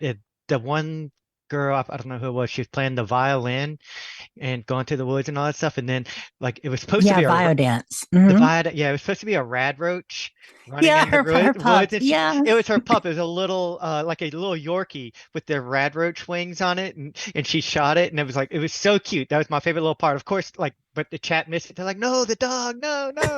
I don't think most people realize it was a rad roach. Oh, that's great. Yeah. Oh my gosh. Andrew's playing it right now. Right there.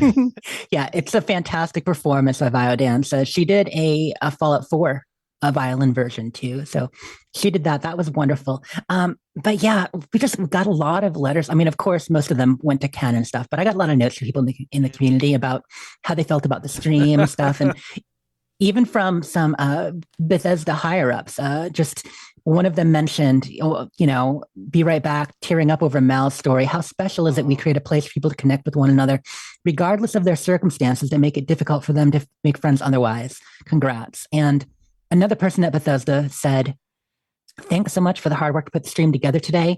Made me smile, cry, and really touched me how 76 has impacted so many people's lives throughout these past few years. So yeah, it even kind of showed a lot of the devs at Bethesda and some of the higher ups there who maybe don't get that feedback on a regular basis like the community team does, or only sees the negative, to a chance to actually stop and listen to what the thing they work on means to people. So that was special. We'll show it also made me want to get back in and start building some more, because I've been playing a lot of Baldur's Gate 3 and I had my building been slipping. I was like, oh gosh, I need to get back in, do that. So I've been thinking about it. Building been slipping, Will. Can't let your build yeah. be slipping. Yeah, it's meant a lot to all of us. So besides that, it was birthday week. So we had the birthday suit challenges, and that led into the gameplay. Like I said, I did week 1 on Xbox. I did week 2 on PlayStation. I better connect the dots at some point. I was on PC for a bit this week, but I did not do birthday challenges at all there, because I was there just to do some filming. And I'm doing filming because, so we finished the play. And we finished the parade, and that was super fun. But I've got the theater performance coming up, and that's going to be this Sunday is our next Wasteland theater performance. You are just bang, bang, bang all the time. It's got something on the hot burner. Why does it happen all at once? I mean, that's how life goes sometimes, though, right? Like, I knew it was going to be busy, and just everything kind of coming together. So I've been prepping. I've got, the intro videos done for that, getting stuff set up for that stream. Obviously, we've been rehearsing every Sunday. I've mentioned a few times, the team's been working on it for really 3 months. Obviously not every, we go through, we do rehearsal for an hour or two. But it's really, really come together. So the play is Coriolanus. And you can laugh. This one's not taught in schools as much, mostly on account of the anus. So because that is how it is spelled. And but it's one of Shakespeare's tragedies, and it's a good story. So the adaptation that we did, it's only about an hour long, maybe 50 minutes to an hour, and it follows Knight Marcius, who is named Paladin Coriolanus, and about his rise and fall. It's all about pride and stuff. And it's the adaptation is a bit shorter. It's going to be shorter than the previous Shakespeare's we've done, but hopefully people enjoy it. So that's going to be at 7. But yeah, long story short, after I got to play Starfield again last weekend a little bit, which we'll talk about in a second. But it's still been it's been 3-4 weeks straight almost where I've played Starfield once a week at most, and it's hard. It's hard, y'all. It's a hard life. It's a hard playing games life, instead of playing games. Yeah, it's time to shirk responsibilities and get back to gaming, right? Right, exactly. You're so into video games, you don't have enough time to play video games. Like, as a joke, I mean, we podcast here, but I tell you, when you're streaming and podcasting, and when you're actually doing videos, which, can I tell you, it's been wonderful to get back to making videos again for this. Like, technically, I did 17 videos for the parade in a way, and it was great. I was listed as co-editor, which was a real honor. Oh. Like, I really I showed up, let people show off their skills and talk, and that's what I did. But I'm glad it went well. But yeah, so the play will be fun, and once that's done, It's all gravy, baby. I am playing Starfield for 2 weeks until Baldur's Gate 3 comes out, if it comes out when I expect. So it's only out on PC right now, I guess. And PlayStation. Oh, PlayStation as well. All right. It came out same day as Starfield, so they got one and we got one. So you're not you got a PlayStation already, but you Yeah. just rather Well, play it on Jess, you'd rather play it on Xbox? Yes. Of course. Okay. And And I could- Will, you prefer to play it on PlayStation versus I'm Xbox, playing it but you on have it on PC though, you said, right? Yeah, yeah. I was playing it mostly at first on PlayStation, but there, like I mentioned, there's cross saves, and um, I just somehow I ended up playing it on PC more with the saves, and again, it's because of the Yeah, modding and mods, stuff, because yeah. of these quality of life mods and stuff. Good question on that, Ray. I think I'm getting achievements even though I have a bunch of mods. Am I making that up? Or you don't know, you don't Not pay attention? necessarily, since I don't play that game, I'm not positive, but there's often ways to enable Also, achievements with mods. you're talking Steam achievements. Yeah. I don't know that modding gets in the way of Steam achievements, do they? Does Okay. it? I don't know.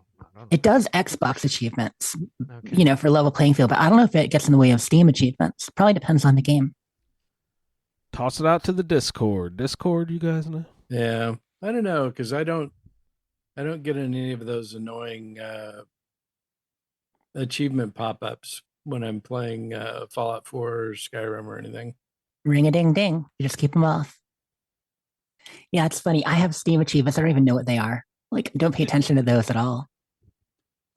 Yeah. Right. It wasn't anything I was concerned about either. I just, I kept noticing them come up. I was like, I shouldn't be getting that, right? Huh? Yeah. But yes, that's why I'm not playing. Actually, with the new Starfield update, with currently in beta, but the new patch coming, I definitely, because I did load it on PC to make sure it ran and to try, test the crossplay. But of course, I didn't play long because I will when I want to mod and when I want to try things, but I don't want to do anything that could interfere with achievements. But with the next update coming, with what it is adding, some of the great quality of life stuff and the DLSS stuff, it's going to run probably like a dream on my computer. I mean, not like Ray's computer, okay, which is like double dreamtastic, but it's going to run really well. I'll be easily 60 FPS, I'm sure. Digital Foundry had a really nice evaluation of the beta patch and what it changed, and it showed massive increases in frame rate and stability and render quality. And yeah, the DLSS mod is going to be much better than the FSR mod was. I mean, of course, on NVIDIA cards and a bit on the Intel, but even on the AMD cards, they're making some improvements to FSR. But it does seem like DLSS is a superior technology for that. So that's awesome for those of you on PC. I hope you enjoy. And that'll take me to Starfield real quick. So I did play some last weekend. I got my little bit of Starfield play in, and it's funny. Nice. So I have been threatening for a month now to go to Neon with Walter. And I said last time I was on the way to pick him up. Well, I did. I picked him up and I took him on a tour. So I decided to I want to get close to getting that all systems achievement. So I was basically finding the systems I hadn't visited and jumping to them on the left side of the map. So I'm up to visiting like 68, 67 systems so far. So I'm getting there. And, I was going to try to jump real quick and just get a bunch, but you can't do that. You find a system, you got to start scanning planets. You start scanning planets, you're like, ooh, that one sounds interesting. I should land. Then you land, you end up start scanning the creatures. We were talking in the Discord chat. That's how I ended up on Gunny Boo, for instance. So one thing I was trying to hit was, there are a lot of the binary star systems where you get, they're basically two systems kind of on top of each other to find. So you got to make sure to visit both. So I was kind of seeking those out and handling it. And Gunniboo is one of them. And Gunniboo 2 is a neat planet, but has these cricket creatures that Sulior got pictures of. And they hop like crickets. And they're very, very aggressive. But it was a cool planet. Oh, and really neat. I came across anomalies without having an artifact quest there. I think I picked a random landing spot where there's an artifact. Just like randomly, I picked the spot on the planet with an artifact. So how cool is that? You stumbled into it. Good job. So yeah, so I worked on that. I also learned, which I kind of knew for a while, but originally, so for the achievements, as far as crafting, there are achievements for getting 500 organic resources on planets and 500 inorganic. Now, the inorganic, a lot more people have than organic, but I was actually focusing on the organic. Well, in doing so, I was harvesting plants and killing a lot of animals, creatures, usually if they were aggressive to me. I'm not just like out there, wantonly slaughtering aliens. But if they attacked me, I would attack them back and take care of things. And, I'm always getting in there and grabbing the guts and Andrasia, giving her lines like, "Oh, what are you going to do about the smell?" Stuff like that. But you feel like you have to. So I was like, now, are all these organic resources I'm getting from creatures counting towards the achievement? Answer is no. Of course not. No, they are not. It's only the plant resources. So no wonder a lot less people have it. But even with plant resources, I'm over 400 there. So I'm getting close to the 500, I'm about like 430. Inorganic, I'm only at like 350 maybe, because I'm just not doing that much mining. I mean, I do some, of course, but so I'm doing those, getting that. But after doing all this, I'm like, just do it. You need to advance the story. You need to do the 6 quests in the main story, taking Walter to Neon. So when I last saved the game, I did land on Neon with Walter, and he is standing at the gate right now with a little, kind of like quest looking thing over his head, basically like saying, "Hey, here I am. Come and talk to me." So after like 2 in-game months of waiting, I did a little outpost building too. And I mean, everything except for doing the main quest. But yeah, we are there now. We're at Neon. And so when I do get a chance to play, probably not this weekend, but hopefully next week, we're going to finally advance the main story. Good. What else are we getting into? That's most of it. We talked long about all these other games. So yeah, it's been a parade and play. Some great Fallout time. Like I said, I've been playing. I got, some fun Fallout time in there too. Because when you're in there doing challenges, you end up doing lots of fun stuff as well.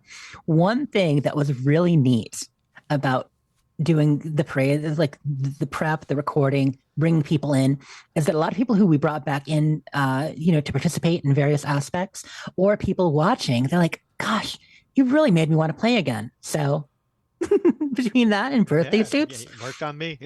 Expect a lot of people to drop in, and especially when Atlantic City comes. Oh my goodness, I am excited about Atlantic City. I know it's an expedition, and the first half is not fully. It's fleshed out, but it's not going to be everything we want until we get both halves of it. But it's going to be a lot of fun, and there should be 3 quests right away. The pit, right? Yeah, a little bit more than the pit. It's a similar idea in that you're going to a new location, but it should be a bit larger. But there's buildings, NPCs, and factions. So there are 3 factions instead of just 2. There are also, I believe, 3 missions you can do, even out of the gate for this first one. And there are, games and all that. There are a lot of casino games and a few things, and hopefully they add more. But from my understanding, after this launches and we get all this stuff, which are kind of the basic framework for characters and a few quests and stuff like that, the next part they're working on is a more interwoven story in the area. So we'll get the base story and meet people this time, and then we'll get a more connected story as it goes on. Also, there are like 3 or 4 new places coming to Appalachia with this too. So it's not just in the expedition. There's actually going to be new locations in their base game as well. Speaking of expeditions, I was playing the other night doing my birthday suit challenge stuff, and I noticed I was on a public team with Nino, and he kept waving me in. So I was like, "All right, I'll come over and see what he's up." And we're going into an expedition. Okay, cool. And then as soon as I showed up, it like cashed out and it finished. I was like, "Whoa, sweet!" He just called me in so I could get some free stamps or whatever. That's a good friend there. Yeah, that was awesome. Salior wants me to mention I did a turkey video too. It's true. Oh yeah, it's Thanksgiving. It's not Thanksgiving if you don't do a turkey video in my world. I'll retweet it for Thanksgiving, but it's the dumbest video I've made yet, you guys. I mean, this is as dumb as the Mothman balls or the how many things can you stick in a hot tub video. You made a new turkey video, you're saying? Yeah, a new turkey video, turkey disco. Great. Oh, Yeah, okay. I Yeah. we'll hadn't seen that absolutely one. see this. Or I don't remember. Perfect. Yeah, it's just a little bit of dancing at a turkey disco. I built a turkey disco by the White Spring. And it's just a silly little clip. It was fun. We But did a little a turkey or Thanksgiving video in '76 way back to Art Club Me, and uh, it was Thanksgiving Eve. I mean, Darth Obnoxious and Wasteland Dude. We had way too much to drink, and he's like, "Hey, let's make a video," and we made it the Turkey Time Tribulations. That was fun. Hell yes. you gotta love turkey time. Happens all the time. That was actually one last thing about the parade. I mean, a lot of little intimate moments to talk about, but a couple people reference nuclear winter, which can be a hot button topic when people get on it. But the truth is, it was part of the life of the game and one thing people care about. So I'm glad we brought it up and mentioned it. But Mischievous's, my friend Crystal's float was basically all a tribute to nuclear winter. Oh. And they were wearing the nuclear winter outfits. And I was excited to be like, I'll put on my nuclear winter outfit and put on my turkey suit. Because that's what it's for. Hiding in bushes and fragging some fools while you're gobbling. Oh gosh, I need a turkey burrito. Andrew, I haven't had a turkey burrito this season. It's time for them. Get your leftovers and go ahead to make yourself some burritos. I ordered burritos from my favorite burrito place this past week, but the ones that do the turkey burritos, but I didn't even look at the menu. I'm just like, reorder my favorite things, blah, blah, blah. Oh, God, I need turkey burritos.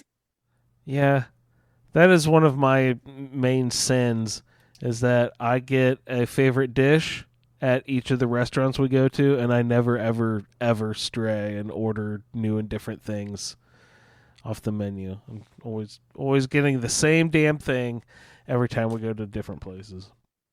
You get your favorites. It makes sense. You got to branch out sometimes, but especially if you don't go out that often, there's nothing wrong with getting the same thing if it's something you only get occasionally.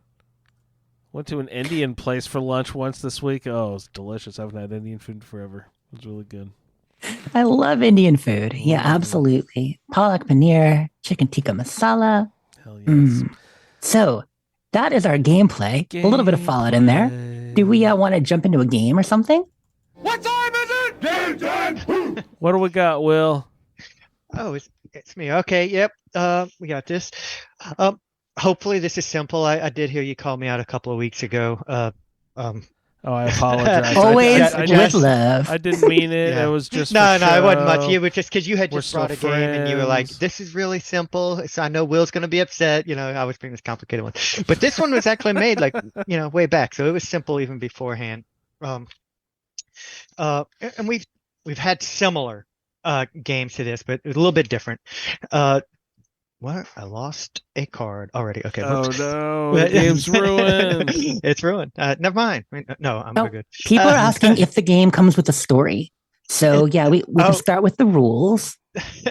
No story this time. I've been y'all don't know how embarrassed I am after all these shows. I think, why do I do these things? No, but that was actually really fun. I did enjoy the background. Yeah, For sure. yeah. So no, there's no official story. All this is when we were in the middle of the survival, the round table. I much like I was telling you, I'm indecisive. With Baldur's Gate 3, I can never decide what I want to do. Looking at these, whenever we go to level up, I have same problem, Andrew. I get my character high level, and I have 17 perks I still need to assign because I don't want to make the wrong decision, even though Yes. no decision is worse than the wrong decision, right? Because your character's frozen suffering. by indecision. Yes. Right. Yeah. So, and I can't tell you how many nights I've just fallen asleep, just staring at the perk chart or something because I can't decide. I'm just looking at it, trying to figure out what do I get, and then I wake up on my sofa too. We have the same disease, Okay. sir. We have the same diese. Same infliction. So, one of the things in staring at this perk chart for so long, and y'all know, Fallout does this a lot. When they describe what the perks do, a lot of times they give a quick little a quirky statement ahead of what it might be. Sort of shadowing what the perk does, and that's what I'm going to do. I'm going to say some of these things. I will give you some samples. One of them might be it'll say swing for the fences, and then it tells what the perk does, and that's actually the perk for that is big leagues, right? So, and there's another one. Perfect.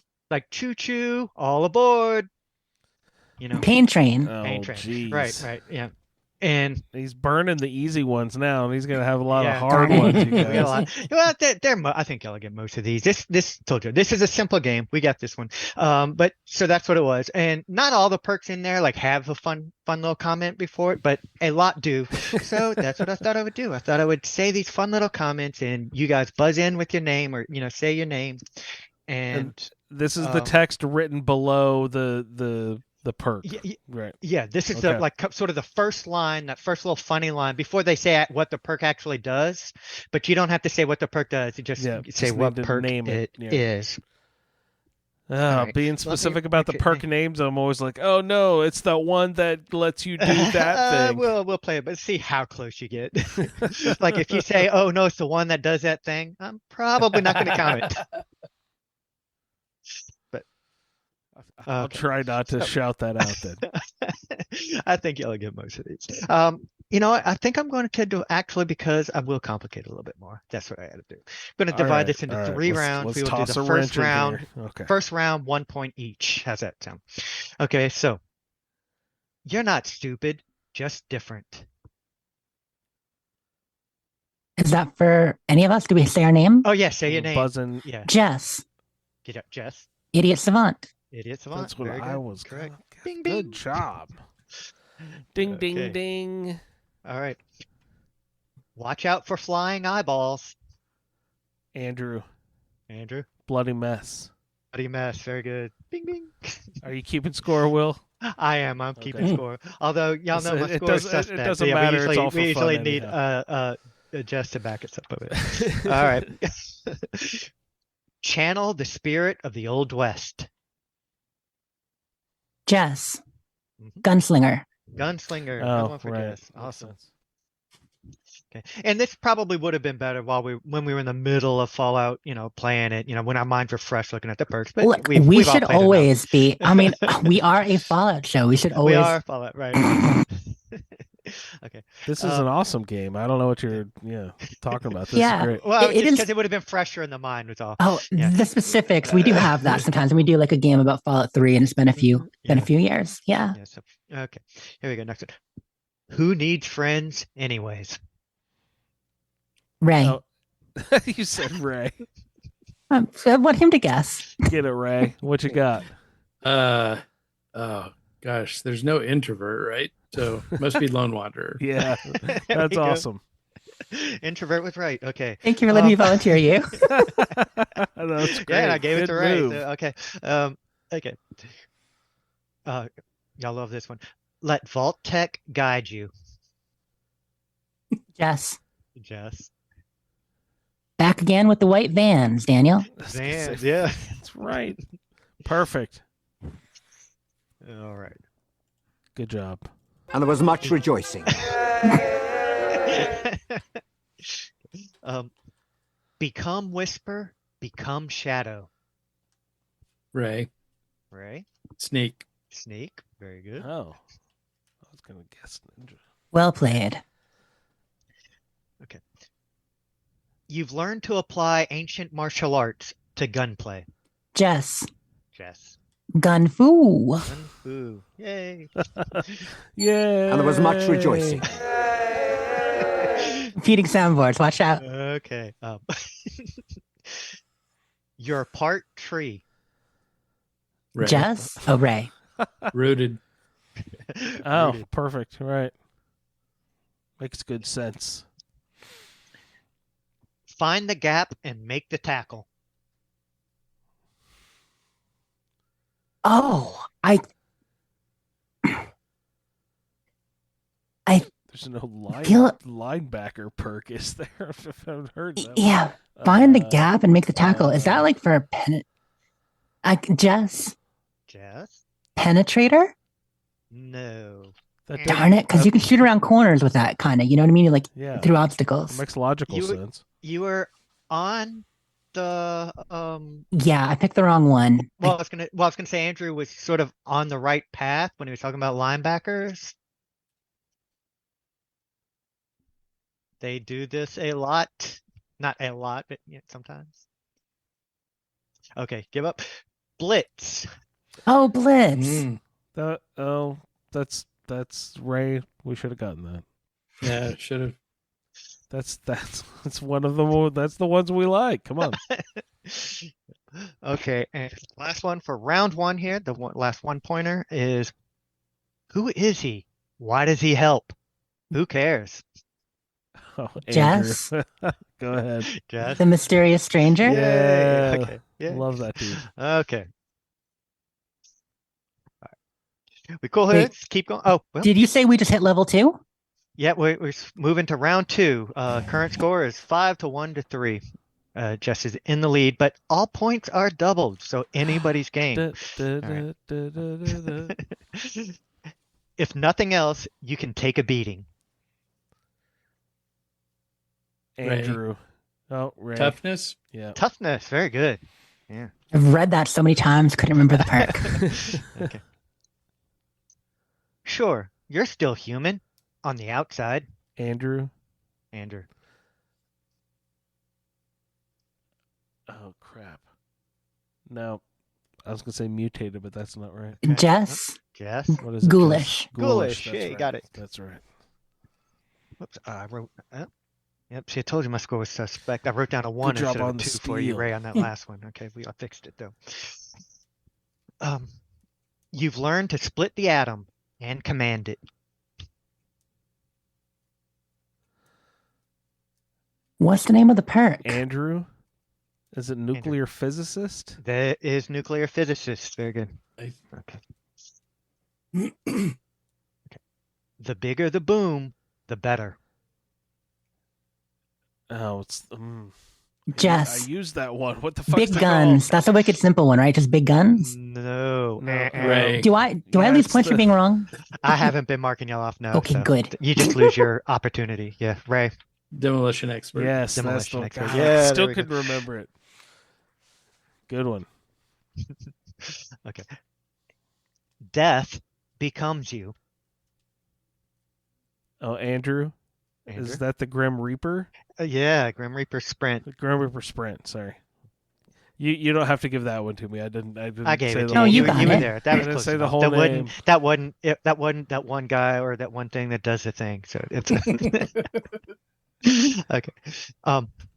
You're charming and dangerous.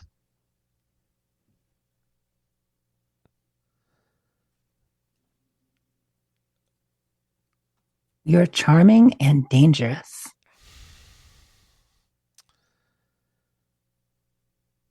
I don't think that's one of the Black Widow descriptions. That's what I was gonna say. I was gonna say, what's the Black Widow and what's the opposite one? Lady killer. Lady Killer. Lady Is Killer. it Boom. I was those? just Yeah. there. No, that's it. Lady Killer. No All wonder right. I've never seen it. I mean, I have, but I don't play very often. Oh my goodness. Okay. There's no place to hide. Jess. That's odd. Jess. I'm gonna lose my opportunity again, but this time, penetrator. Yeah, no, you got it. Yes. Okay, good. I was worried. I'm like, this hurt me last time. It'll hit Will it one hurt of these again? times. No, it totally Okay. worked. That's great. They can't hurt what they can't hit. Oh, he's like doing a cartwheel. Yeah. What is what is that? Oh, Jess. and go ahead. Andrew. Do it, Andrew. I was gonna say moving target. Moving target. Boom. Okay, Andrew making a little comeback here in the second round. Ooh, Okay, ooh, from the side. Okay. All the rush without the hassle.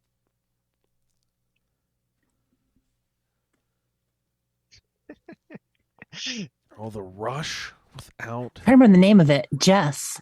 hassle. Okay. Chem resistant? Chem resistant. Oh my gosh, Oh, that's awesome. there you go. That's a tough one. Yeah. I thought it was a tough one. Okay. You embody wellness.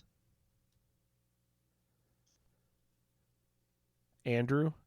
Andrew. Is it called like health giver or something?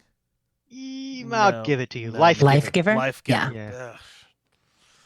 No, you shouldn't. You shouldn't give that to me. You should dock me. Totally get it. Totally get it. Okay, yeah, I don't know. You want me to split it? One for Andrew, one for Jess? Yeah. I'm No, joking. give it to Andrew. I'm joking about caring about the scoring of the game. He's just being deprecating. It's fine. Okay, that is the end of round 2. Are we okay to go to round 3? One more here? Whew, let's go. Okay. I love this. This is a really good game, Will. Scores are tripled. Wow. Wow. Nobody has a good time like you.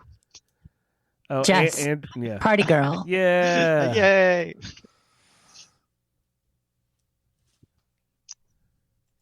You must be part mirror. Andrew. It's that reflective one with the Yeah, it is. energy weapons. What is that fucking called? Just repeat what you said with less Is words. it reflective? No, Yeah, what's it refractor. called? We'll go with that. Refractor. Sorry. I thought it was reflector too. I was thinking reflector. Oh my goodness. Yeah, I don't know. Machines will always serve humans. If you have anything to say about it, Andrew, robot expert. Yeah, robotics expert. Robotics expert. You really shouldn't be giving me any of these that I'm That's not. close enough. I'm though. not Yeah, nailing the time. when this isn't. There's no prizes on the line here. Okay. Alex Trebek would be very disappointed in you. Well, Yeah. In combat, there's no time to hesitate. Andrew, is it quick hands? Quick hands, yes. The reload. Wow. What? You were doing Hey, awesome, Andrew. hey, that should get a Oh, sorry. Was that the wrong one? Okay. slide whistle down. Yeah, bongos. There we go. Plus I let these go, Andrew. I have a history of that. Like I remember Luke. I don't know if he's doing a feedback or he's on the show and they were doing a question, but I remember he threw out. He's like, "Will would have counted it." So I think Andrew's past me at this point. well, he definitely has more twos. Let's see. Put drinks in me, But you wait, guys. these Quit supposed to be some talking threes. about I don't know how many. That one was a 3. See, It's okay if they're still twos. I who knows what kind of scorekeeping I have going on. I forgot to write 3. I haven't been writing 3 instead of 2. So, to defeat your enemies, know their weaknesses. Oh, what's it called though? Ugh. Yeah. I guess God damn obviously it. the info one, but Yeah. So it's No. like whose line is it? Yeah. No idea. Points don't matter, The points don't exactly. matter. Yeah. Come on, Yeah. Ray. You can do it, Ray. what's weird is I think it's under perception. It's not under intelligence. It's perception, right? Where you can see their Jess. weaknesses. Okay. Jeff. Awareness. Awareness. There you Pulled go. it out. Nice. That's great. 3. Right Good down that pull. 3. Okay. Good pull. Time to show everyone who's boss. Andrew, Andrew? the local leader. No. But come on, you're bossing people around. Good guess though. That Yeah. No, it that makes does work. sense. That does make sense. Yeah. But no, I know. Oh, Jess. Okay, Jess. Is it intimidator? Yes. Intimidation. That's Intimidation. What's that one do? It shows everybody who's boss.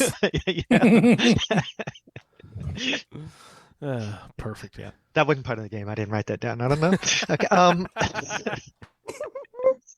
Okay. You've mastered the art of the deal.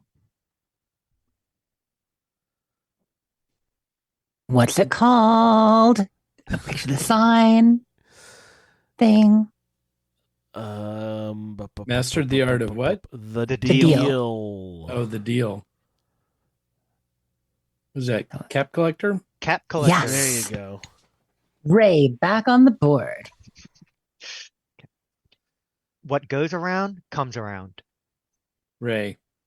Ray. Ricochet. Ricochet. Damn, Ray. 100%. 100%. Perfect. Get up close and personal. Oh, beefy knuckles. What's that one called? Probably a melee one, yeah. Andrew. It's not called unarmed. What's it called? Fisticuffs. What the fuck is it called? Iron. Go on. Iron fists? Iron fist? Something like that? No. Oh, sorry, that's my fault. I led you astray. Yeah. No, that's what I was trying to think of. See, we're getting the 76 ones mixed in. That's kind of the problem. So what is it? Get up Oh. close and personal, you said. Yes. Jess. It is melee. Martial arts. Any guess, Ray? Come Down on, to you, Ray. Hmm.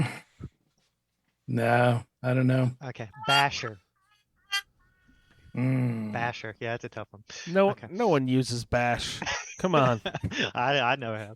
Hey, don't bash it till you try it. Okay. Channel your chi to unleash devastating fury. Whoa. Have we picked martial artists yet? Like, has it gone through, Andrew? Do you remember? Right? I don't recall. Is there a martial arts in 4? It probably isn't even. Is ready to tell me, right?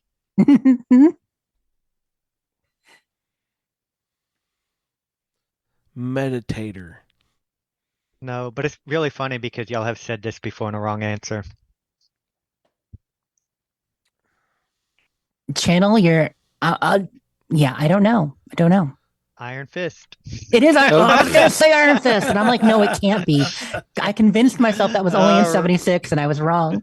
Channel your All energy. right. Does that mean Iron Fist is like a reference to an old kung fu movie or something? Yeah, it must be. That's the way it kind of sounded. Oh. So that's the end. We can do these scores. Like I said, they're probably inaccurate. But there's a couple of threes I wrote down as 2. And yeah, 3, 5, 7, 9. 3, Close 5, enough 7, is 9, good enough. 12. Yeah. Oh, they're all talking 15. about Iron Fist and Marvel. Yeah. And 1, 3, 5, 7, 9, 13. Was he a 16 for Andrew. That's probably 17. I'm pretty sure I didn't give him a 3. And then just No, I only said about 50% of those correctly. and If Jeff has that. 19 right there. Hey, Mhm. congratulations, Ray? Jess. Ray had 15, so it's 19 to 16 to 15. Wow. Tight We were- tight race there. All tied. And I do feel there like was much Ray was sitting rejoicing. back a little bit, letting us guess. Because he was like Yep. amused by us playing with our soundboards. Yeah. Ray Have knows we, all of them. Gone long enough. I do have a couple more line-up ones if you want, or we could just end it. Like those are the ones I picked out for the game. Oh, I always love a few extra. Yeah. Okay, here we go. This is a lanyap. No points for these. These are just see if you can get them. It's not too many. Keep your distance long and your kill count high. Andrew, sniper. Uh-uh. Damn it. Isn't that? Yeah, oh God, is it Rifleman? targeted? Rifleman. Yeah. Okay. God Rifleman. damn it. Okay. Waste not, want not. Jess, Mhm. junk collector? Good guess. Scrapper? Is that a scrapper? Yeah, better Oh. choice. Scrapper. Good one. Okay. Stay focused. Concentrated fire. Concentrated fire. Good one, Ray. What? Oh, Good you know, pull. It's That's all what I was about, picturing. oh, yeah. It's all about focus.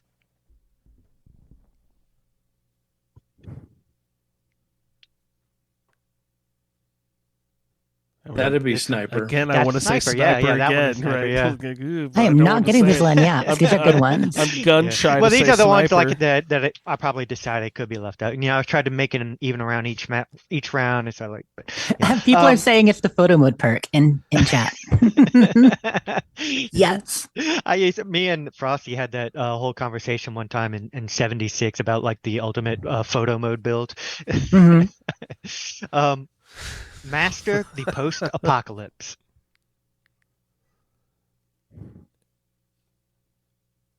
Ray. Yes. What's it called? Nope. No. Go I ahead, want to say Jess. Wasteland Whisperer. Wasteland Whisper. Yeah. That's it. Oh, it is? Yeah. Nice. Oh, I thought I was wrong. Okay, I was cool. going to say it wrong again. I was going to say Wasteland Wanderer, and you would have given me the point anyway. I probably would have. Yeah. Well, yeah.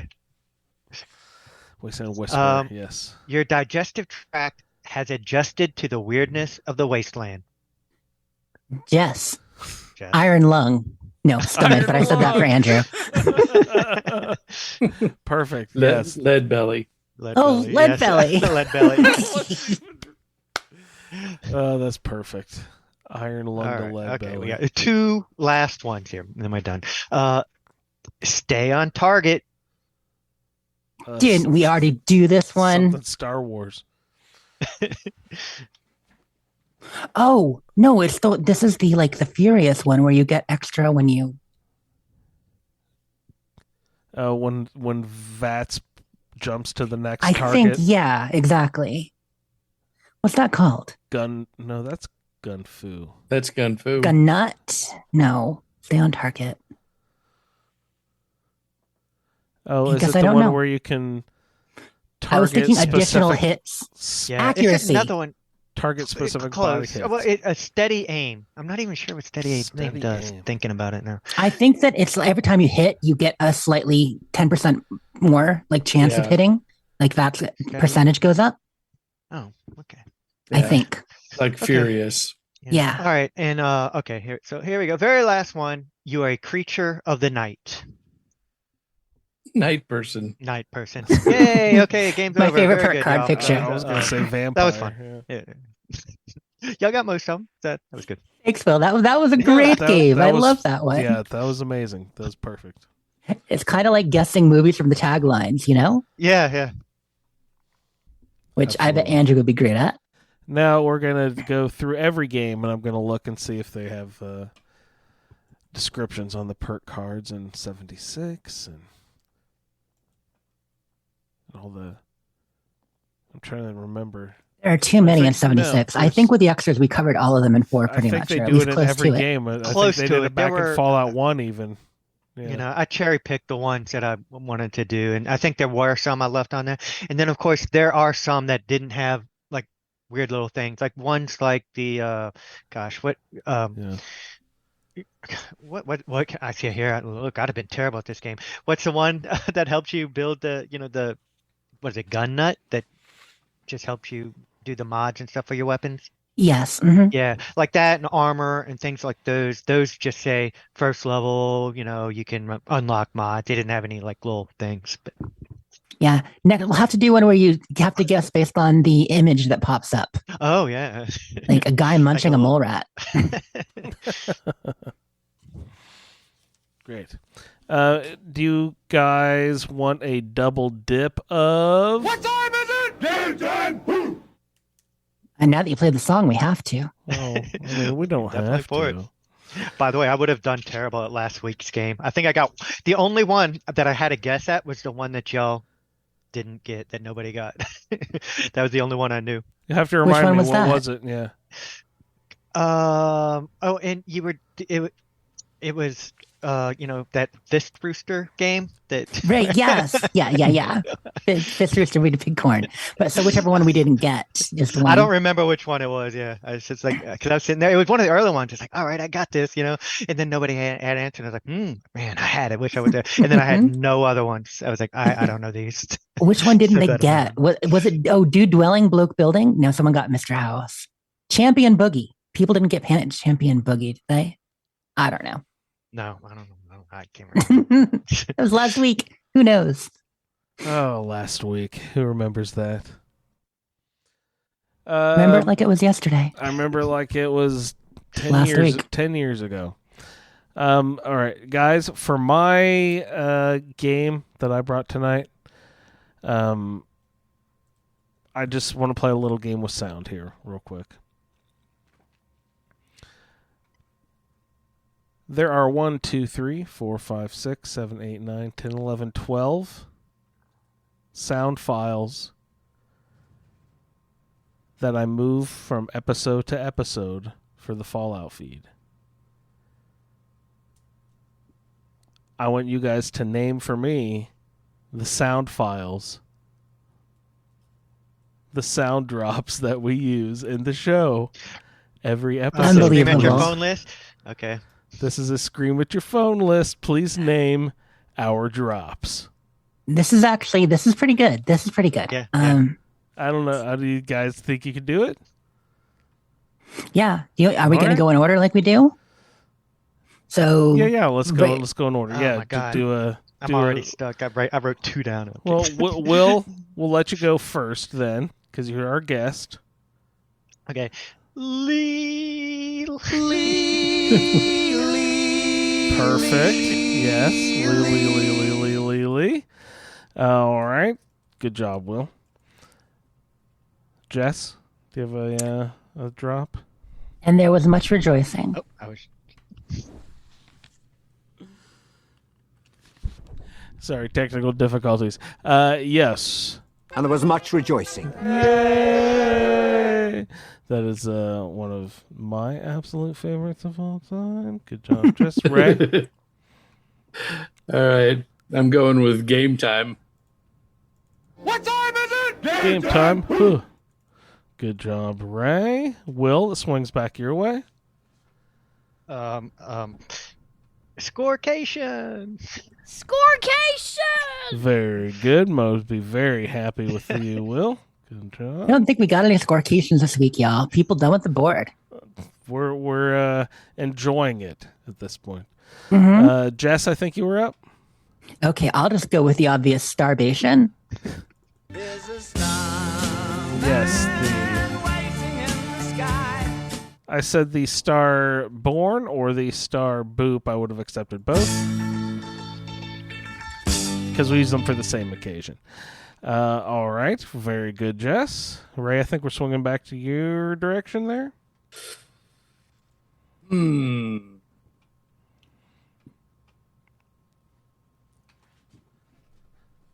So the intro and outro don't count, do You they? can support this show at patreon.com/ASA podcasting. Wait, are we starting the show again? Yes, we're starting over. Yes, the intro does count, Ray. Good job. Excellent. And I think it swings back to Will.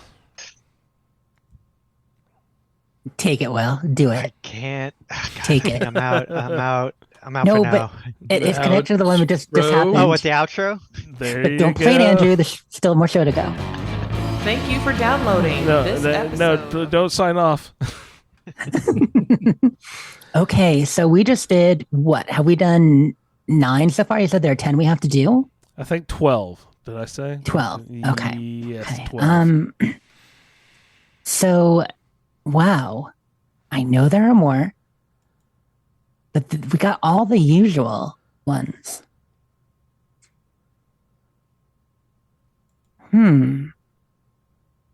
Oh, the feedback. The feedback one.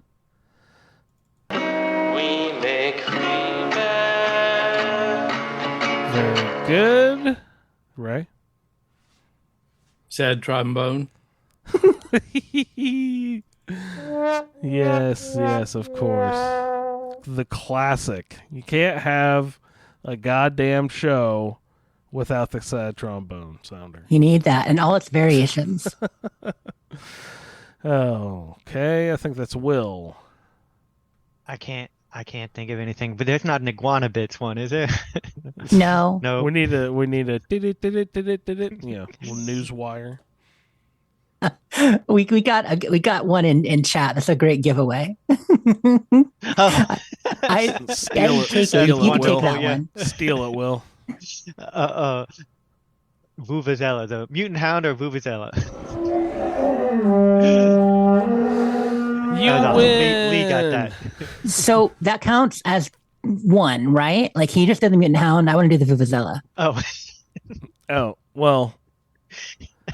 Yes, they are 2 Nice one, drops. Jess. So, Jess, yes, you Yeah, do. 2 completely separate Two sound files. totally different things that do not sound similar at all. So obviously, We're gonna different game the things. system, y'all. Yes, Game in the okay. system. I like that. The Yeah. good one. All right, so Jess, then here's yours. Totally different. You're absolutely right. Is that back? Wait, Will Of you, said. Ray. That's to be. Will said that. Then Jess said that one. Then you said I this kind one. of cheated. It's okay if I don't get it. Ray, back to you. How many are left? You got all of that column. Should be 2 left. Two left. One should be fairly obvious and your guys are probably not going to get this last one.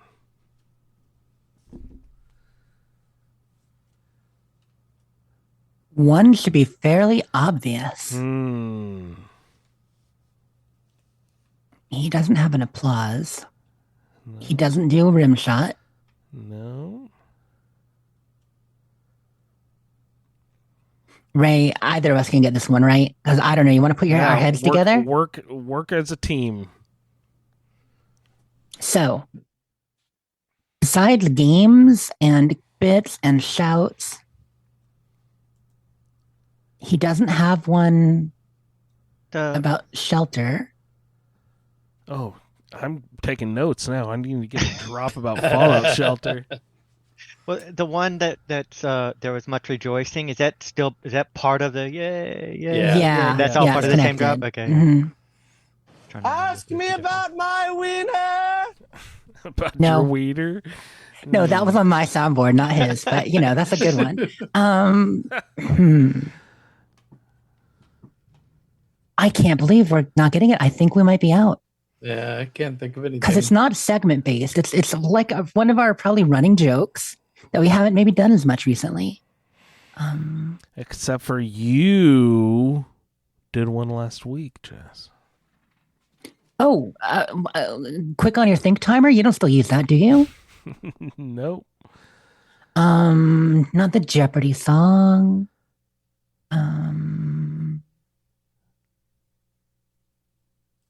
Yeah, I don't know. It was at this moment that Nathan knew. He fucked up. I got no idea. We both prepared one of these last week. Oh, a pigcorn. Pigcorn? Oh. Pigcorn, everybody's favorite game. All right, and this last one, there's no way anyone's ever going to get it. But here, this might be my favorite one. It does not get the attention it really deserves. I feel like it's an underappreciated work of art. Not only can you tame them, but you can also ride them. In an age when nature and magic rule the world. How could I forget Beastmaster? There is an extraordinary legend. The story of a warrior who communicates with animals. Who fights it's truly epic. And the unnatural. It's just my favorite. I love this. His name is Ray. Last of his tribe. Oh, the best. He's also called Beastmaster. All right, you guys. That's a fun little sounder game. That's one of the most meta games we've ever played. Except for the one where we did everybody who's ever submitted feedback.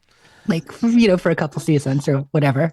Okay, but I do have a submission for the tight 12 here, as I call these sound files.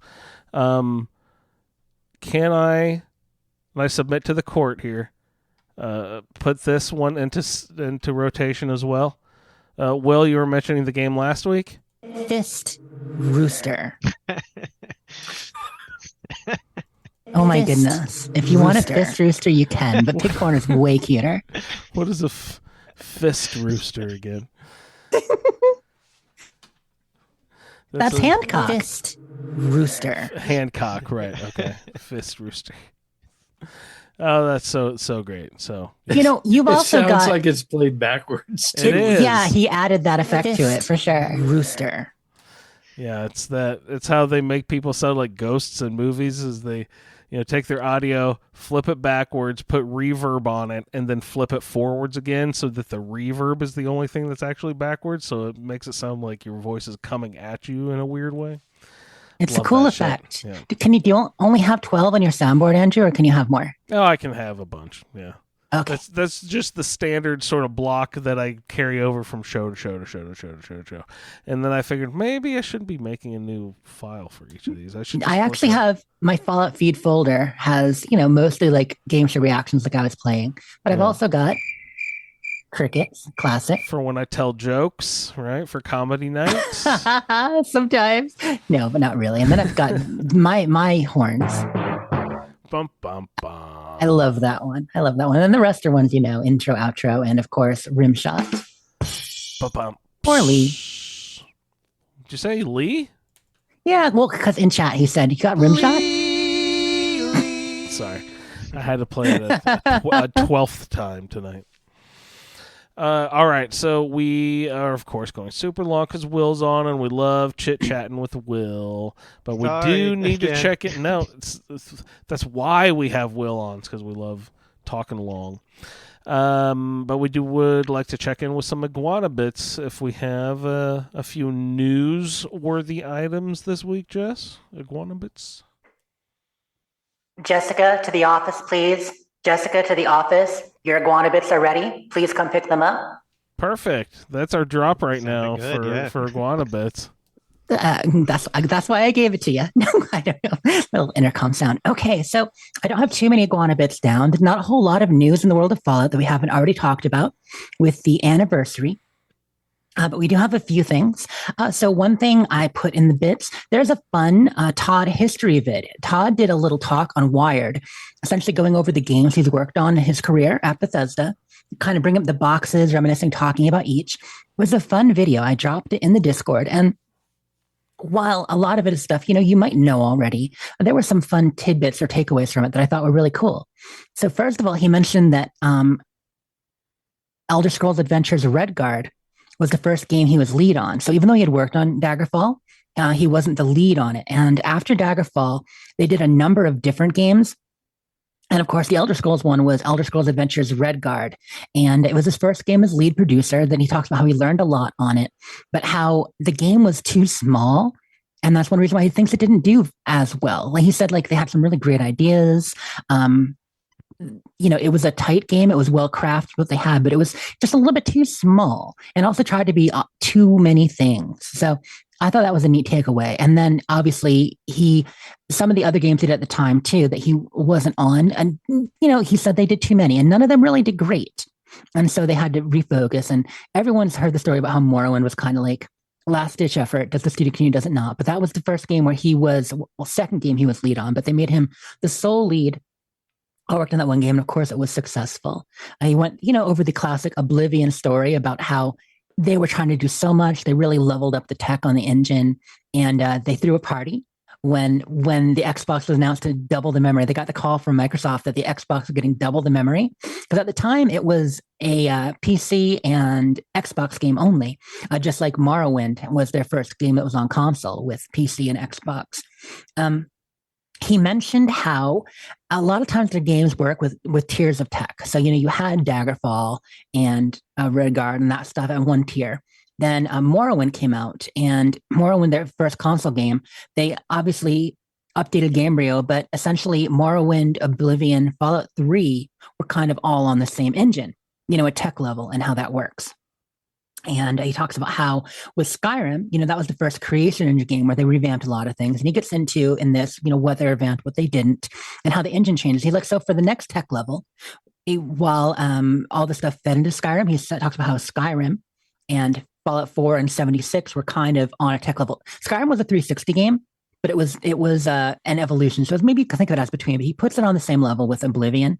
But then Fallout 4 and 76, new tech, a lot of new systems, a lot of new stuff with scrapping that was brought from the creation engine. But how, when you're doing each of these tech levels, it makes it easier to do the next game quicker. And there's always the games where they're kind of updating the engine that take a little bit longer. But he gets into how the team was kind of firing on all cylinders with some of these games. And one thing I appreciated was how he talked about 76 too. He talks about how, the whole team worked on it. Once again, people love to parrot the idea that it was only BGS Austin and that, Bethesda Game Studios, the main studio, they didn't work on it. It was 8 years between Fallout 4 and Starfield, and that's what they did. But no, a significant part of the Bethesda Game Studios team worked on Fallout 76, and it was originally planned as an offshoot of Fallout 4 in the multiplayer mode that they did more and more on. And he talks about how he's proud of it, that despite all the issues at first, they learned a lot about actually kind of working through adversity and difficult situations they hadn't had before. And then at this point, it's just about their most played game. And he talked about it with some pride. So I thought that was really cool to hear that from him. And then he talks about how Starfield is the next evolution of technology. And once again, huge revamp on the engine. Creation 2 has a lot of changes, soup to nuts, that they went back. And yes, there's a similar style, but the underlying way things come together is different. And how, That was a big evolution of tech, and how he expects Elder Scrolls 6 will be on the same technology. So that's why he's kind of talking about tiers. You've got the 360 tier and then the Xbox One tier, but also Creation Engine 2 now. Elder Scrolls 6 should be on Creation Engine 2. So it's going to take what we have for Starfield. And the first game on the new engine always has more of a learning curve because they're building the new engine and they're also figuring out how to do certain things with it. So him talking about that kind of made me think, okay, so Elder Scrolls 6 in 4 years is not out of the realm of possibility. People always saying 2028 at the earliest, maybe 2030. I still think 2027 or 28 is possible, maybe even 7. Because they're already working on it and they're sticking with the same engine. And I tell you, playing Starfield, and different people have different takeaways, but it made me more confident in how good Elder Scrolls 6 could be on this new engine with all the updates. Some people don't see it because of the way the Starfield world is, more separate and segmented, and they don't love the procedural stuff. But if you just take the graphical upgrades, some of the new things the engine can do, the ways crowds move and interact, there's so much going on that it really, in my mind, bodes well. So that was neat. And the final takeaway from it that I really liked, he talks about a current Starfield team and with studios. He talks, at each kind of stage, how the team grew. And, over 400 people now, 420, 430. But he mentions, so the ongoing Starfield team, he's like, talking about Starfield, he says, we still have 250 people on Starfield. So, okay, we actually got a concrete number. So out of their 440, 430, 440, whatever it is, a lot of them are working on Elder Scrolls 6, of course, ramping stuff up, getting stuff ready, but still 250 people on Starfield. So that's going to be DLC. That's going to be quality of life and all these technical updates we're getting. And that's really solid. Half the team still on Starfield. That's great. And I think it was the same with Fallout 4. Until they got Nuka World out, a lot of the team was still on Fallout 4. And probably the same with Skyrim. Because when did Dragonborn come out? Like we had, there was Hearthfire, there was Dawnguard, and then there was Dragonborn. That was about a year from when the game came out to the last DLC, right? Do you think? Year and a half? I don't know. They were all out when I started playing Skyrim. Mm-hmm. I'm thinking it was about a little over a year. And Nuka World was kind of the same, a little over a year. I think it came out the holiday after the next year as kind of things went through, because Far Harbor was that summer, maybe even late summer. Might have been a little longer. Anyway, point being, we know they're going to be doing a decent amount for Starfield, and having those people on there hints at the fact that there will definitely be a lot of content coming, because those people aren't just working on one DLC. They aren't just working on the technical stuff. So I thought that was really neat info. If you want to check that out, it was on the Wired YouTube and, of course, linked in our Discord. Let's see what else. Oh, I wanted to mention the Game Awards. First of all, you mentioned Golden Joysticks a little bit earlier, Will. Did we talk about No Man's Sky winning Best Ongoing Game at the Golden Joysticks, Ray? No, I don't think we did. Cool. Well, congrats on your game winning. Yeah, good job. Best ongoing game. That's not the first time for them, huh? No, they got it at least last year, possibly the year before. They're ongoing winners too. See, that's kind of how it works. An ongoing game. Yeah, it's Sea of Thieves doesn't get nominated for that stuff often, but they could. I mean, heck, if 76 keeps up, we could. I don't know that it'll ever happen, because not even Sea of Thieves is getting the nom. People have a little bit of recency bias, except for No Man's Sky, but on that award. But yeah, I thought that was cool. But on the Game Awards, Starfield did get a nomination for Best RPG. Also at Golden Joystick, Starfield did win Best Xbox Game. But I mean, that kind of makes sense. There wasn't a whole lot there was competition, but not a whole lot. But yeah, so Starfield got nominated for Best RPG. It was snubbed in the music category, which is a surprise. And a few others that could be in art direction.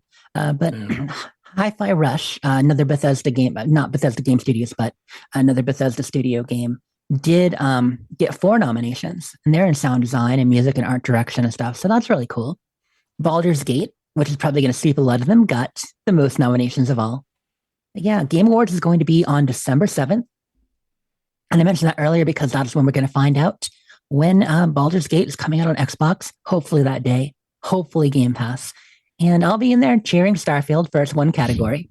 So that's the only one for Starfield? Yeah. Only one. Yeah, it's a bit of a surprise. The fact they didn't nominate for score Einanzer score for Starfield. I mean, come on. It's wonderful, but I get it. And the noms are great. I mean, for a year that some people are calling one of the best years in video games, and I know we only focus on a couple games here. That's what we do. We love our Bethesda games and our other games that we play. And some of us, I mean, I try to play a sampling of others. I know you do too, but there's so many games coming out. But this year is basically 2007, 2011, and this year are probably the best years in gaming in a lot of ways. Just a number of great games coming out. Yeah, it's funny that 85. I mean, obviously, they were like very drastic sort of remakes, but it's funny that two of the nominees were actually just remakes, and Starfield got snubbed. Yeah, that RE4. I can't say anything about a lot of the games because they are wonderful games, great nominees. But yeah, Resident Evil 4 should not have taken it, even if it wasn't Starfield. Even if Starfield didn't fill that spot, you had Diablo 4. You have Jedi Survivor. Obviously Sea of Stars. Smaller game, but there. Final Fantasy 16. Like so many games could have filled that spot. Pikmin 4.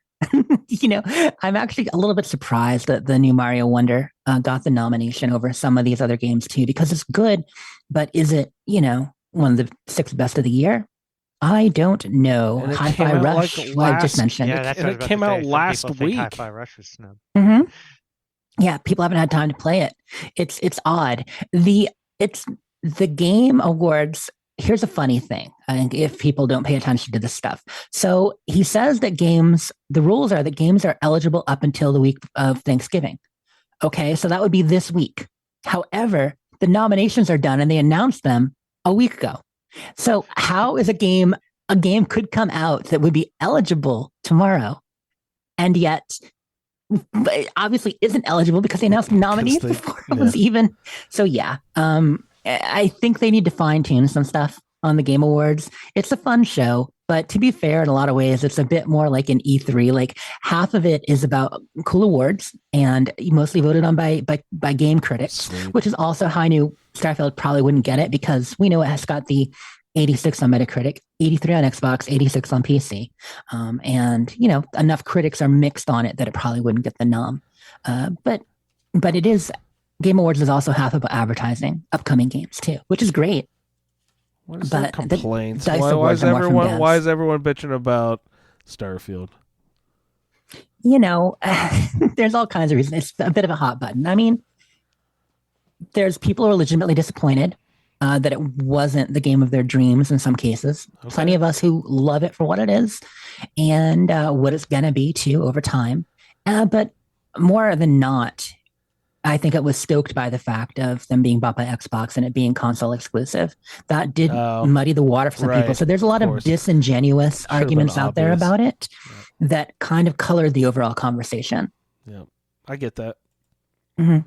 I mean, it's hard. It's hard. Mm-hmm. Will knows taking stuff away from people who enjoy it. Yeah. Yeah. Yeah. I mean, it's a real thing. So I totally get that. But the last thing I want to mention for Iguana Bits. So they did a few Inside the Vault this week, and one that came out yesterday, super awesome. So our friend Scald from the Fallout 5.0, she plays Commander Anders, who I talked to during the parade, Corey Anders, but also, she does so much. She's the voice of Amanda on the Once Upon a Wasteland podcast. She's the voice of Lilith on Modus Files podcast. She acts with the theater company. She's great. She's done role playing and writing for years.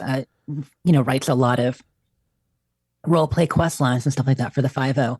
Well, she was asked to write a community piece for the official Fallout site. And so it's called From Pixels to People, retrospective on the Fallout 76 community. It's a good read. Gosh, probably a 4-minute read, not super long, but it's just a really fun, really nice read about the community. And I just want to say, hey, shout out, kudos, and awesome to you getting asked to do that. And yeah, super fun. Sweet. Oh, and for people who watch our Discord, as Lee just mentioned, yeah, so we have Codsworth is my robot. Well, obviously all of our robot in Fallout 4, but Codsworth is our robot in the Discord that fetches us stuff. And he's got a buddy, Iguanabot, who pulls stuff into the Iguanabits channel. And Iguanabot, for the longest time, was pulling stuff from Twitter as well as the announcements for Starfield and Fallout and all the main stuff. Well, with the changes at Twitter and the lockdowns, Iguanabot is only pulling in links now and not actual tweets. It was happening off and on for a while, but the last month or last at least 3 or 4 weeks, it's been really bad. So if you were counting on those, Iguanabot's probably going to be turned off from the Twitter because nobody wants to just see a page of links and not actual news stories. Yes. Yeah. So, yeah, but Lee just mentioned it's a shame. The Bethesda stuff for Iguanabot is now just links. Totally agreed. We'll fix it. R.I.P. Iguanabot. Goodbye, Iguanabot. We hardly knew you. But hey, Codsworth is still in there, and he's a robot that will give you pugs if you ask for it. All you got to do is type !pug in the Discord, and Pugs. you get a pug. You get a pug. You get a pug. You get a pug. Awesome. He has the important programming. But that's it for my bits. That's it for your bits. So we've got shouts on the way out the door, but before we do our shouts, I just wanted to go around really quickly, this being Thanksgiving week, and just ask, what is your favorite dish on the Thanksgiving template? Jess, I believe I know your answer. We were talking about it a little bit earlier in the show. I'm excited to talk a little bit about your little Thanksgiving tradition there. Yeah, because I usually say, my favorite, we always talk about how much we love green bean casserole. Oh, yeah. But yeah. If not green bean casserole at the table, or also cheesy corn. Have you ever had cheesy corn? Done up in the microwave with a little bit of spice. You add some peppers, you add some jalapenos diced, and you get a lot of like Velveeta cheese in there. Just nice cheesy corn is delicious. Cheesy corn. No, I don't believe I've ever had cheesy. I love creamed corn. It's a dish that I bring to places because people don't often do it. But everyone has just buttercorn. But try corn with cheese and some peppers. It's really, really good. Peppers. Mm-hmm. Yeah, I use a dice a few jalapenos, toss in some cayenne. It's wonderful. But Thanksgiving burritos are the best food ever. Picture this: you have a tortilla. You have a Thanksgiving dinner. What do you mean Thanksgiving dinner? Yes, the entire dinner. You take that dinner, you put it in the tortilla, you smush it in, and you roll it up. You got taters. You got corn. You got stuffing. You got turkey. You got cranberry sauce. All the good fixings. Oh, a little bit of gravy, of course. Wouldn't be Thanksgiving without a nice, good drizzle of gravy. Maybe some salt and pepper. You pack it in tight, you roll it up, and you put it in your mouth. Delicious. I still have yet to ever try one, but have I sold you? There's That's a pretty good sell. Yeah, the Thanksgiving sandwich left over the next day. It's not unalike. You know what I mean? Yeah. That's right up the same alley. This sounds delish. Yeah, and that's got to be a 14-inch flour tortilla. Oh, definitely. It's gotta be, yeah. Like you're doing the large tortillas boy, for sure. Right? Absolutely, absolutely. Yeah, so I endorse the Thanksgiving burrito. I'll have to check that out. Ray, what do you have, like a whip it up at home type thing? You guys go out for Thanksgiving, if I remember right, don't you? Yeah, I'm thinking it's going to be Szechuan numbing chicken. Is that the thing that makes you sweat and the guy mops your head? No, that was that's Korean. That was the other restaurant. Pork. Oh, I'll forget. R.I.P. that restaurant. Yeah. No, this is it's a chicken dish that has not just the chili peppers in it, but also Szechuan peppercorns, which if you get enough of them in there, it'll numb your tongue. Oh Lord! And it's quite delightful. Is that a good thing? Oh, it's delicious. Yeah, sounds wonderful. Really, couldn't sell me any better on it. To numb your tongue? Are you joking, Jess? It definitely. It doesn't really numb your tongue until the end when you stop eating it. Yeah, exactly. It's because the spice, you don't know your tongue's numb because the spice is penetrating. But then you stop, you're like, oh, I'm a bit numb. I love really good spice like that. Huh. And it's not painful. It's just numb. Oh no, it makes you cry. Oh, yeah. Well, okay, he left that part out, you guys. Because there's both kinds of peppers in it. So there's regular traditional chili peppers that light you on fire, but there's also the Szechuan pepper that gives you the numbing, tingling for feeling. the long burn. So they got you up front, right, with the super spice up front to knock you out, and then the other kind of peppercorn, Szechuan peppercorn, to keep you out forever. So they got the kick your ass up front with hot, and then it eventually keep you out forever with the rest of a different kind of hot. Good Lord, why are you a masochist? Why do you enjoy? Because it tastes great. Less filling. Is there a relationship between the flavor of a food and the temperature, the spiciness ratio? It does. No, you can have super spicy that tastes really good, and you can have not as spicy that tastes like crap. Yeah, and there are times when the spice dominates. You can't really enjoy the flavor, right? Like there are times when I'll get nachos and I get too many jalapenos on there. I'm like, I don't need all this pickle jalapeno flavor. You know what I mean? Like some bites, yes, but other bites, no. Yeah, you do. I love a pickled. I do too, but like not in every bite. There are times when and it's burning, and and there are other foods like that where the spice dominates the flavor. But most of the time, it's a good thing. Sometimes especially I sit with Indian food. and just eat those right out of the jar. I love those pickled jalapenos. They're good. Good stuff. All right, so remind me, Ray, what the name of your chicken dish is? Crying in pain chicken. Spicy numbing chicken. Dying chicken. Spicy numbing chicken. Good. Spicy nummy chicken. Nummy nom noms. Numbing nom noms chicken. That sounds painful, honestly. Well, I hope you enjoy your Thanksgiving. Ooh, this is a good recipe for it, Ray. I like this one. I'm gonna look. Nice. How about you, Will? I know you're from Louisiana.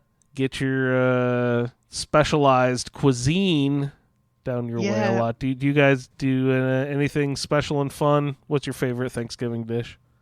No, well, it's funny when you first asked. I was about to say, I guess my favorite or whatever sort of controversial, except it absolutely wasn't, because just immediately right after said you both talk about how much you love green bean casserole, and that was like immediately my thought is, oh, green bean casserole, that's mine. Oh, great. Yeah, I love it. But if you want something that sort of local, it's not really tradition, but before I don't want to say relegated, it's the right word, now my job is the apple pies and this cookie dough dip thing that I make. But before that, at some point, I used to always make these little miniature crawfish pies. Oh, there you go. There would be something sort of Louisiana related, and those actually, everyone liked them, and I love those. But that's a lot. I mean, Thanksgiving, you're supposed to do a lot of work anyways. But I was sort of glad when I didn't have to make them every Thanksgiving anymore. Yeah, pain in the neck. A little bit, yeah. Well, it's just once a year, right? Yeah. But I was, them by themselves. Just I was doing the little those, and then some, like maybe sometimes something else. But then I also still had to do like a couple of apple pies and like, some other things. It's just when you do a bunch of things, it gets too much. Like you're baking your own apple pies? Yeah. Nice. Yeah, I usually do like one sort of traditional one. Every now and then I try to get fancy and do like the lattice top or whatever, but mostly one traditional one. And then my father-in-law loves just like the Dutch style, so I'll make that one like a Dutch caramel apple. Yeah. Oh, yum! Yeah, those are delish. Pies. How about you, Andrew? Oh, besides that green bean casserole, which is, I don't know, Will, why did you think that? Why would you think that would be an unpopular dish? I don't know, because I always hear people say they hate green bean casserole. Is and it cool to bash on? It's always rated, right, as like one of the worst Thanksgiving dishes. Is it really on those lists? Yeah, I think so, unless I'm making that up, which is something I do sometimes. No, it's the same people who say they don't like Starfield and still has an 8.6 Metacritic. But really, it's because it's so common. I assume some people who don't love it are vocal. Yeah. My go-to dish is always and I know this is it's inappropriately called stuffing. We don't actually put it in the bird, so it should be called dressing. But I love the shit out of some dressing, man. Just drown that shit in gravy and go to town. So good. All right. My son's godparents, they make an oyster dressing. They always that's real, foul, dude. Wow. My grandfather loved oyster dressing, and like my mom was always very adamant about putting a flag in it or something, because she's like, you got to distinguish it because people will eat that, Grandpa. Come on. Oh yeah, oyster dressing. I did notice that Alton Brown has a dressing muffin recipe out. I actually saw that. Yeah, making muffins out of dressing.